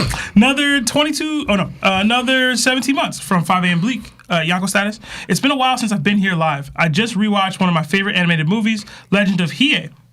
What are some of y'all's favorite non-One Piece movies? I really liked the Samurai X movie. The one where he fights the dude. Oh, man, I forgot his name, bro. With the Gatling gun at the end. I forgot his name. But I really like that one because they kept flashing back to that where Kenshin jumped really, really high. Yeah. X was another one that was really cool. I think we bonded over that one a while back. I don't remember if y'all remember. X, the movie? X, the animated oh, movie. yeah, I remember that. Mm-hmm. Akira. I like the Broly, Super Broly movie. I really like that one. Best Dragon Ball Yeah. movie ever. Huh? I have one, but I forgot the name. It was an old anime movie that we watched and Ninja Scroll. All right, keep going. I want to try to find it because it was I don't know the name. It's been a long time ago. We got another Yonko. Join the ship in Young Stella. Vegapunk Stella. Welcome. We got another 2 months at Warlord status from Benji 1K. Emu light skin aura is unmatched up to this point. Even the MH couldn't dent him. The Minority Hunter. Oh, yeah, there we go. Anyway, glad to be here. Cheers to many more months. #narrative scaling. What? Another 5 gifted memberships from David D. Oaks. Thank you. Guys. Another 13 months at Nakama status from Nando Universal. I think Sommers went to the Owl to erase history. Ooh, that could make sense. Another 9 months at Nakama status from Pastor Steve. Who you got, Shiki versus Kizaru? I think most of us would have Kizaru, but... Yeah. Yeah. I found it. What is it? I think it's Prince Mononoke. Princess Mononoke. Yeah, that was a good one. Another Warlord Generalship and Toxic Taste. Welcome. Thank you. Another 7 months at Nakama status from Last Resort. Spoiler: One Piece is an amazing story. Yes, it is, man. Yes, Thank you. yeah. Another 14 months from Nakama status for Sophia. Great day. Rob said Sabo and Zoro are relative power. Okay. Another He's 5. Smoking crack. Another 5 from David E. Oaks. 5 gifted memberships. Thank you. Throw the Nakama fist up. Another 24 months at Nakama status from Most Hated. It says, yo, been a minute, but I took off work today. Happy 420, boys. Happy 420. Another 5 gifted from David E. Oaks. Another one, man. Thank you. Another 10 months at Nakama from Riasap. Love y'all streams. Nakama, keep it up. Thank you. Thank you. Another 12 months at Nakama status from Regal Sloth. Larry, are we at Loki over Zoro yet? Question Not marks. yet. We will see very soon. Very soon. All right, I'm going to get into Super Chats now, so again, sorry guys for the delay. We got 5 from Bergenman J. Needed a break from the 14-hour shifts, so I took the day off because what's better than 420 and TOPT? #higher than an L, #topped off, #BBC, #a throat is a throat. Another 5 from Uzi. Are you expecting another time skip with this performance, Emu putting on the Straw Hats, even with Gear 5 Luffy they are not ready? People have been talking about that, the time skip. What do y'all think? I mean, I would understand it because you're fighting Emu. Like, I would see it and understand it, but I don't know if we're going to get it. I don't think so. But. We'll see. Another 2, I want to say this is pounds, from Josie Dirts. Larry, I watched the Tekken film. You right, total BS. Oh, it's terrible. More, have you seen the Tekken film? Ooh, so I actually bad. want to. I'm thinking of later. The new Street Fighter trailer. What do y'all think? Larry got a video on it, yo. Yeah. You want to watch my video? Check out check out Larry, TOPT Larry on YouTube. You reacting towards you? Yeah. Yeah. Okay, I'll watch it. We got another 10 from Johnny. It says, does this count as Lionel not showing up? Larry, your parlay getting cooked. Also, it's cooked. Are Yeah. any of you guys gamers are excited for Dragon Ball Xenoverse 3 announcement? #Larmutax, #Latino support, #BBC. What is the Xenoverse long running franchise game for. No, I know that. Yeah. What's the Not parlay? great. Parlay was for him showing up for the 10 missing Here. episodes. He wasn't gonna miss 10 episodes. I said. You remember? Oh Yeah, it's cooked. It's not looking good, bro. Also, I don't understand how you can make a Dragon Ball Xenoverse game, but you can sell 10 million copies of Dragon Ball Fighters and not follow up with Dragon Ball Fighters 2. Confusing me. I don't know what's happening at Bandai Namco, but good job failing. We did get another 2 from Mikey D. Luffy, and I read this to Lawrence earlier, so don't feel bad that he's missing out. It says #Diddy Booty Lawrence. No idea what that's What the about. hell? Another 5 from Dan Lay. It says, Garp did teach Ace to drink. Did Garp teach Ace to drink sake cups to make brothers because him and Roger drank them as kids? That'd be cool. I know Lionel that'd has be a nice. thought process around Garp and Roger being like they've been connected for much longer than we've seen. It's not just a marine pirate thing. That would be pretty cool. That'd be nice. Another 5 from Wise Life Jody. Emu's bag is deep. No magic book or full Zoan form needed. Will man marked by flames have a permanent omen when revealed? #final villain aura. #fear. Stop mentioning Loki. that man. He ain't important, He's bro. gonna be important at some point, man. Also, guys, like the video if you haven't. Support. Another 5 from Reckless Lemon. Love y'all from Hawaii. Hey. Hey. Just started watching the pod about a few months ago and greatly appreciate the content y'all put out. I'm a permanent fan. Thank you. I've always thank wanted you, to go brother. to Hawaii. Yeah, Yeah, same. same. Another 5 from King Alexander. Happy Monday Topped. Who's your favorite Game of Thrones House of the Dragon character and why? God bless you guys. I didn't watch it. Yeah, I haven't seen it. The House of Dragon specifically. If you want a Game of Thrones, I Tywin didn't watch Lannister the or first- Tyrion Lannister. I One didn't of those watch two. the first Game of Thrones. I like Hodor. Hold it on. Another 2 I don't know what's good. from Jada Rude. Missing Tooth. we are gonna watch it on Paramount too. Yeah, man. Just because we watch it now doesn't mean we can't watch it later, bro. Another 5 from NYC Anime Nerd. Paramount is the one that pulled it from theaters. My bruh is Sokka's voice actor. Nice. Also, happy birthday, G. I hope this year is your fine rotation around the sun. # love. Oh, thank you. In reference to Larry, whose birthday was last week. Last week on the 14th. Long celebration. Yeah. Another 5 from Time LG. Any thoughts on the Dragon Ball Z Xenoverse 3 trailer? I didn't watch it, but just make fighters too, bro. All right, we got another 20 from our guy, Mr. Music Major, a.k.a. Preston from the Life with Anime podcast. It says, let's go. This chapter was bananas. # biblical references were crazy. # y'all the goats. You the goat, Preston. Yeah, thank you, Preston. Thank you. Another 5 from 2K Fart Shot. It's Big Emu. I am the government. Matter of fact, I can end this story right now. # Joyboy of fraud. # Davy Dead Jones. # y'all thought I was easy. # Thrag my homeboy. Okay. Another 5 from Jada Rude. I think Emu has the same disease that Law had, and that's why he has spots. The white lead poisoning? Doubt that. Yeah, I doubt that. Interesting callback, though. Another 20 from Creative Broccoli. How would y'all feel about this? Luffy and Loki fighting Emu until they are all weak. Emu flees back to Mary Joie, and Blackbeard is waiting for him there to take his Delph root. Also, love seeing Sanji get kicked. God bless. It's terrible. Roundhouse. I'm not gonna. As long as Blackbeard doesn't succeed, I'd be with it. Yeah, I do not. Like, more I'm seeing this, I do not want Blackbeard to get Emu's crew at all. I don't want them to succeed in that. Another 10 from Nate Miller. First time chatter. Only been listening for 2 to 3 months, but I'm listening to old episodes. How did Jacket Around the World not get anyone to think of Munch Around the World? # Larry Times. What's wrong with y'all, bro? Another 5 from TKT. Chopper's Delph Root is a mythical zone Delph Root based off of the white deer or the Celtic deer, because they can shapeshift into and interact with mortals. Okay, I'd have to do more research on that, but yeah, I've never heard of it. Maybe. Yeah. Another 5. Oh, he continues, TK. It says, and they deal with the realm spirits between spirits and mortals, and my proof of that is from him literally slapping the demon out of the giants. Yeah, I'll have to, if you can write this all out in like links or something for like what lore or what folklore you're referring to specifically in Discord, and let me know, because I'm interested in that. Another 10 Australian dollars from Raza Navki. Recently found your channel and hooked to the podcast. Been watching every day lately, but please stop bullying my boy Larry. # Larry Goat Takes. # Stop it, Seb. Get some help. Not just jokes. Just joking. Stay blessed. Thank you, man. Thank you. Another thank you. 10 from Zokage. What's good, Nakama? Chapter 1180 was fire. Can't wait for next week's chapter, no cap. Hoping everyone has a good day. Crew need more before the final war for sure. # Zoro spinning the block. # Back in blood. Yeah, I think he gets a rematch with Emu.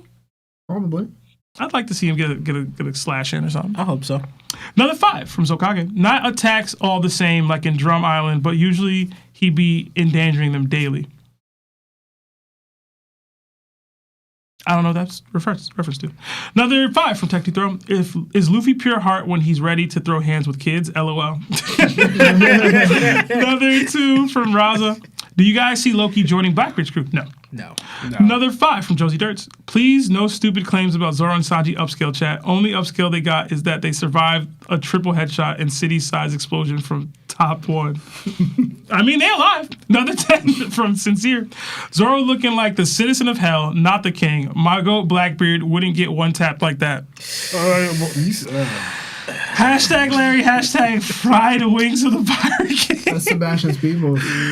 I can't. That's how you be sounding, bro. Hey, that's how you be sounding, bro. Another ain't 2 no different. From Diamond Life. Yo, Lawrence, no eating on the job. Another 2 from Jada Root. Marv, they lied. They need that extra hour back. We might. Another 5 from Zokage. To me, Whitebeard crew not being able to match Tokaido and Big Mom's crew itself is last. If people want to debate that it's Shanks' crew, cool, I guess. Shanks is cool, I guess. Okay. Another 20 from Wade the Asian. Hope y'all have been doing well. Hope this chapter is fire. I thought, after watching some of the first episodes, I learned that Larry is short for Law. Larry never changed, and the growth in his knowledge is insane. # King's disposition.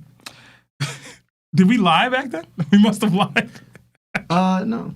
I think my knowledge has increased like tremendously though since then. We all. It happens when you work on the pod nonstop. Yeah. Another 10 from Wade the Asian. Happy mother effing late birthday to the baldest rocks glazer we've ever seen. Hope you had another blessed one. You're old man, you old man with many more to come. Heart emoji. Hashtag Derek White. Hashtag Rocks Glazer. Hashtag Larry Tax. Another 2 from Zokage. Whitebeard versus Big Mom Prime for Prime. Go. Whitebeard. Whitebeard. Yeah.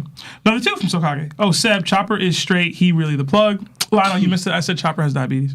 Another 2 from Zokage. Chopper fave song is Candy Rain Sulfur. That's a great pull. Another 5 from Zokage. Legend says the same vending machine in One Piece is about to get its own anime series. Another 14 from Canadian from Dave Fo, but no super chat attached. That's time to let us know your thoughts. Another 5 from Zokage. Gerd ain't do nothing wrong, man. She ain't deserve that. Yeah, she didn't. She didn't. And Zo, thank you. You've been super chatting like crazy. Yeah, thank you. Thank you to all the super chats. 14 from Mr. Friday. Yo, what up? Just celebrated my B-Day on the 11th and spent 3 weeks in Japan. Nice. Wow. Awesome. First time, it's everything I want it to be. I hope you and your viewers get to experience it sometime, y'all. Much love. Yo, I hope you were showing the Japanese baddies our podcast, bro. Another 100. Bro was in love hotels the whole time. Nasty. Another 100 SEK from Ranger 2K. I could 100% see Usopp's moment of glory on Elbaf being a cheap attack on a sick Emu. Maybe Usopp shoots a fire star and Emu starts coughing right before it hits him, making Usopp the hero of Elbaf. That's funny. Another 5 from Josie Dirt's. Funniest part about Zoro one shot is all 3 swords are back in the sheath while he's on the floor. Right. Bro said, yeah, I need to take 5. Yo, so to me, as funny as it is, Zoro does resheath his swords pretty, like it's part of what he does in his attack part. So it's just funny that it seems this way, but like he does do that. Yeah. Anyway, another 5 from Zokage. To me, Zoro blocked with swords he is holding, but the force and impact still moves and damages him so much. Watto fell. Hashtag my Shayla. yeah, that's stupid. Another 2 from Raza. Still Zoro over Loki, Larry. Right now, yeah. Another 5 from Wise Life. Larry, this is a perfect chance to take back the Zoro over Loki take that has been aging like spoiled milk. Hybrid form Loki versus hybrid form It didn't even age. Like it's about to age. Like next chapter.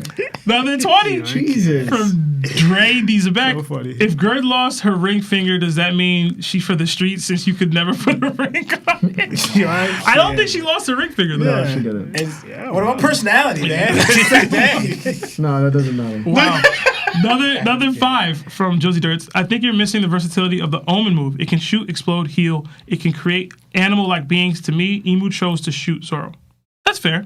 Another 2 from Pastor C. Can Blackbeard one-shot Kid like Shanks did? No. I'm gonna go no. Another 2 from Kaylee. Growth is happening, bro. That's Growth more. That is was happening. That was actually. Oh my god. That was actually more kid gas, but whatever.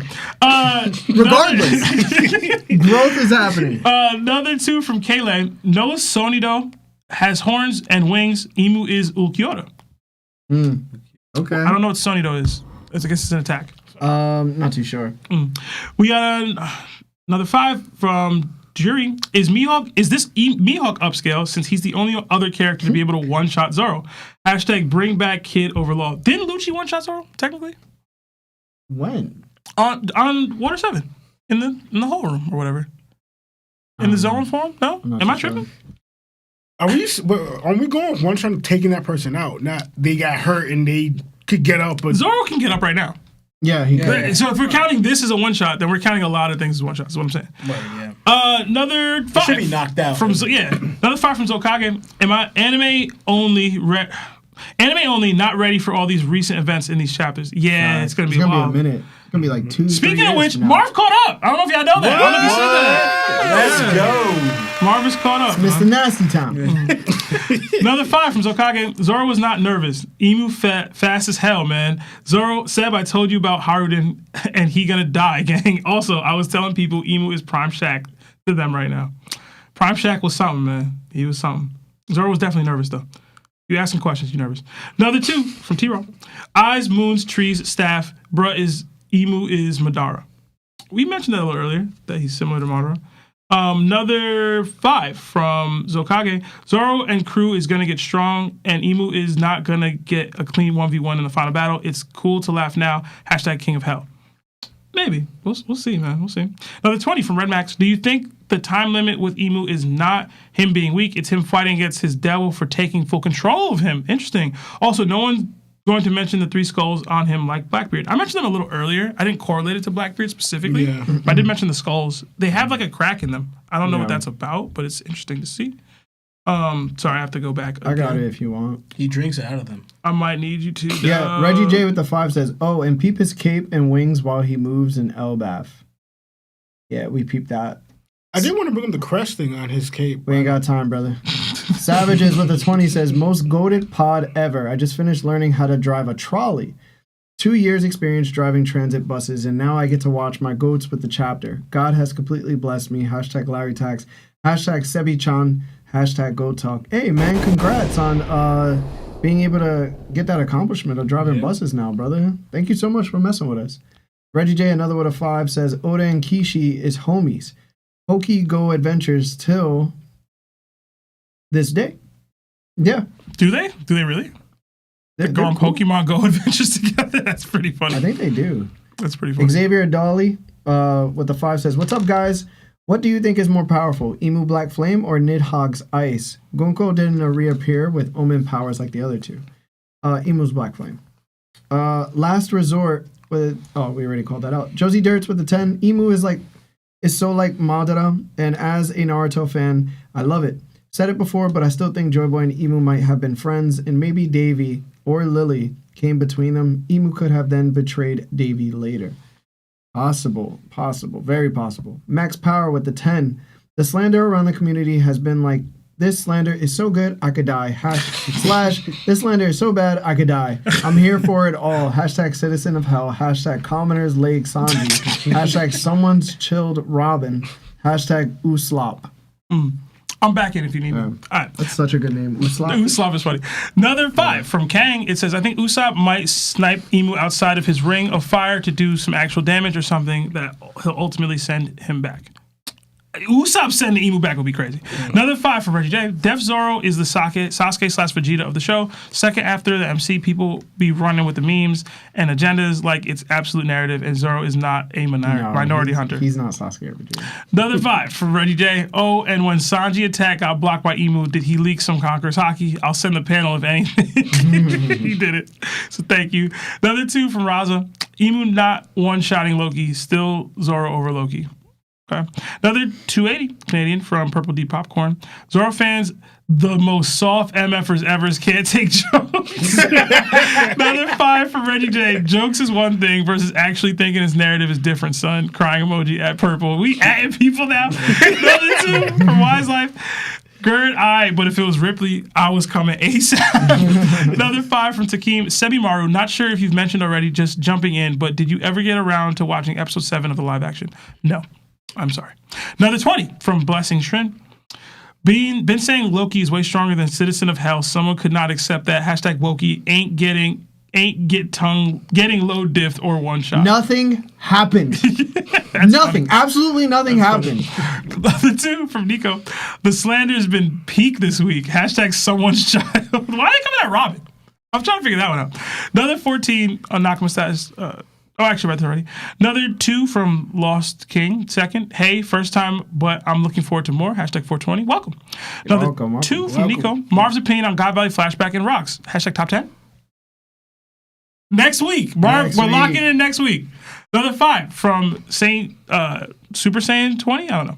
How you guys feel about Davy Jones coming back after Emu's defeat? It breaks the devil's curse. I think the Florian Triangle monster could be Jones. Hate it. Feels like Kaguya. That feels more like Kaguya than anything. Yeah. Another 10 from Reggie J. Law, you're thinking right. I believe he on time for his form and being out of the world for a while. Fire emojis, gang emojis, Emu coughing up blood like he got that ish or Another 20 from OT Luffy. Hey, y'all, I've been a big fan for a long time. Thanks for making my work week so much better. I was curious of how long each think we have left in the manga. I think we have 4 more arcs and hopefully 10 years left. I would say we got like 3 to 4 years left. I'm gonna go 6 years. Another 5 from Diamond Life. Reason why Emu tells them to hurry up is because Shamrock wanted to play a game to capture Elbaf when he summoned the others. I don't know about all that. Another 5 Canadian from Morningstar. This chapter was so good that people on Twitter are debating who got low diff the worst, Zoro or Sanji. That's what you want from your final villains, man. Another 10 from I'm Hot Hotep Convert. What? How do you guys feel about sky splitting actually being relevant and being the next level of Haki mastery over Haki? And doing it on your own being the next level, and Luffy and Loki needing to do it. That would be pretty cool. You want a full video? Look on our videos on TOPT, and you'll see a sky splitting video where Sebastian completely is wrong. I'm right. Another 5 from Guts. How does the Emu versus Loki fight go? Also, Larry, do you still have Zoro over Loki? Yes, for now. Jesus, I've said this since the beginning. Loki will not win. Another 5 from Pulverize. Who's the strongest person Kid can beat? All the memes aside, he got some wild feats like breaking Big Mom's bones, tossing her around, overpowering her. Sanji. Did he break Big Mom's bones? I thought it was Law. We've discussed this. Yeah. Another 5 from Blessing Shrine. Larry. Himself. Larry, I would take Kaido Fire Blast attack than his ACOG infused club. Right. That's that makes sense. Another 5 from Nelson. The hell? I don't know. This Larry. Emu used different weapons of types of Omen, Haki and not Haki. Why the assumption? Is it not drawn? So why are we assuming? He used Omen 3 out of the 4 times it exploded. What do you think the difference is for the one time it didn't? Another 5 from Josie. Like, huh? Luffy 1, Zoro 2, Sanji 3, but Emu only said Omen once. Don't see why Emu got to say it 5 different times. Larry could be right, but it would be kind of lame if Omen only explodes and heals. I think versatility is more fun. Yeah, I would agree with that last part. Another 10 from Blessings. If Loki can fight Emu for even one chapter, I think it's safe to say Loki is above Rocks too. No. Amen. Another 2 from There's David no Yost. amen. In a month, we need to revisit Loki versus Kaido. Yeah. Another 20 from Cobalt King. First off, much love to you, brothers. Oh, thank you. Thank you. Also, I saw it as Emu leaking Haki reflexively. It doesn't consider Zoro and Sanji a threat and stuns them by not using their weapon for Zoro and throwing a real kick with Sanji. That's fair, and I like that, actually. Another 2 from It's Nick. 420 with top, hashtag draft week, hashtag fly eagles, hashtag stay blessed. Stay blessed, brother. Another 10 from Josie. I could agree with Larry and the twins if this was actually a matchup. Emu fight clearly on time, limit, and insignificant ants. Stepping to him. Makes sense that he would turn up a little bit to get to Loki. Okay. Another 5 from Morningstar. Emu was impressive and all, but why was he mogging everyone in the entire chapter? He liked that, bro. Another 2 from David Oaks. Larry, did you start Hell's Paradise? I haven't. Another 15 months from King Peasant. Out of work and so hungry. What's for dinner, y'all? I don't know. Another 2 from Wise Life. You guys should watch the show From. It's good. I heard it's good. I heard it's really good. Another 5 from Morningstar. I think Emu hasn't recovered from his fight with Joy Boy, and that's why he's still weak right now. Also, guys, who got low diff the worst, Zoro or Sanji? About even for me. Same. He still hasn't recovered from his fight with Joy Boy. God damn, bro. It's 800 years ago. Another 20 from Roxy Manny. Wanted to stop in and drop my hashtag Larry Tax saving the pod from work tomorrow. Cat versus Marco. Hashtag like the stream. Hashtag best book club. I'll go Cat. Cat versus Marco? I think we're all going Cat. Cat, yeah. Yep. Cat. Another 5 from Brown Sound. Yo, Larry B-Day twins. Next to me. Yeah, right? Word. I've said Cat over Marco before. I said they're all relative, and Marco has the advantage over King because of the flames. Yo, bro. Go back to the tape. Yo, Larry, B-Day twins. Yeah, that's cool. Another 5 from Luis Lopez. How was a better rivalry? Which was a better rivalry, I guess? Mm-hmm. Rivalry Deku and Bakugo or Shinra and Arthur? I think you got to answer that one, Larry. Hashtag Mexican Tax, hashtag BBC, hashtag Happy Birthday, Larry. I'm going to go with my favorite. I'll say Shinra and Arthur. Okay. Another 5 Canadian from Cap Corporate. When Garling walks into the room of authority, the rest of the guards say... You missed one. Did I? Oh, I did. Well, I'll finish this one. Rest of the guards say here, Uncle Ruckus anthem coming off of him. Hashtag Marvelous Marv, hashtag caught up. That's wild. Another 14 from Mr. Friday, LMAO, I went with my girlfriend to Japan. No love hotels. This is my fault, bro. I'm watching OP anime with her. We got to Ace and Whitebeard's deaths. Yeah, she's the one. Next step is getting her to watch the pod. Hey, man. Thank you. Congrats, man. Congrats. Hashtag... Oh, it's not hashtag.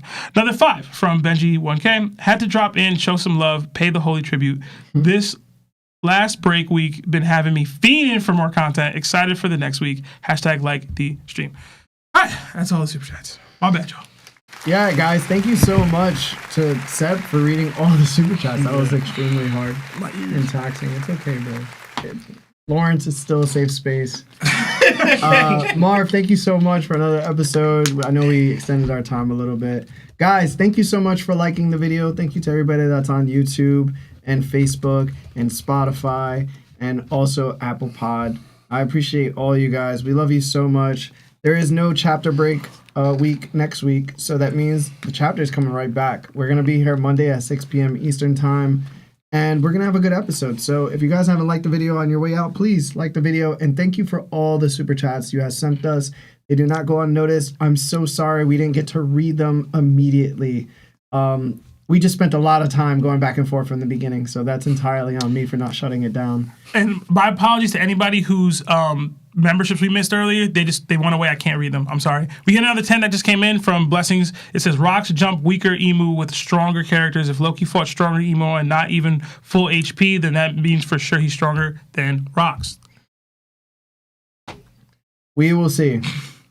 Cause y'all got Loki stronger than everybody on God Valley at this point without any showing. So we gotta wait and see. All right, just like we gotta wait and see for Garland.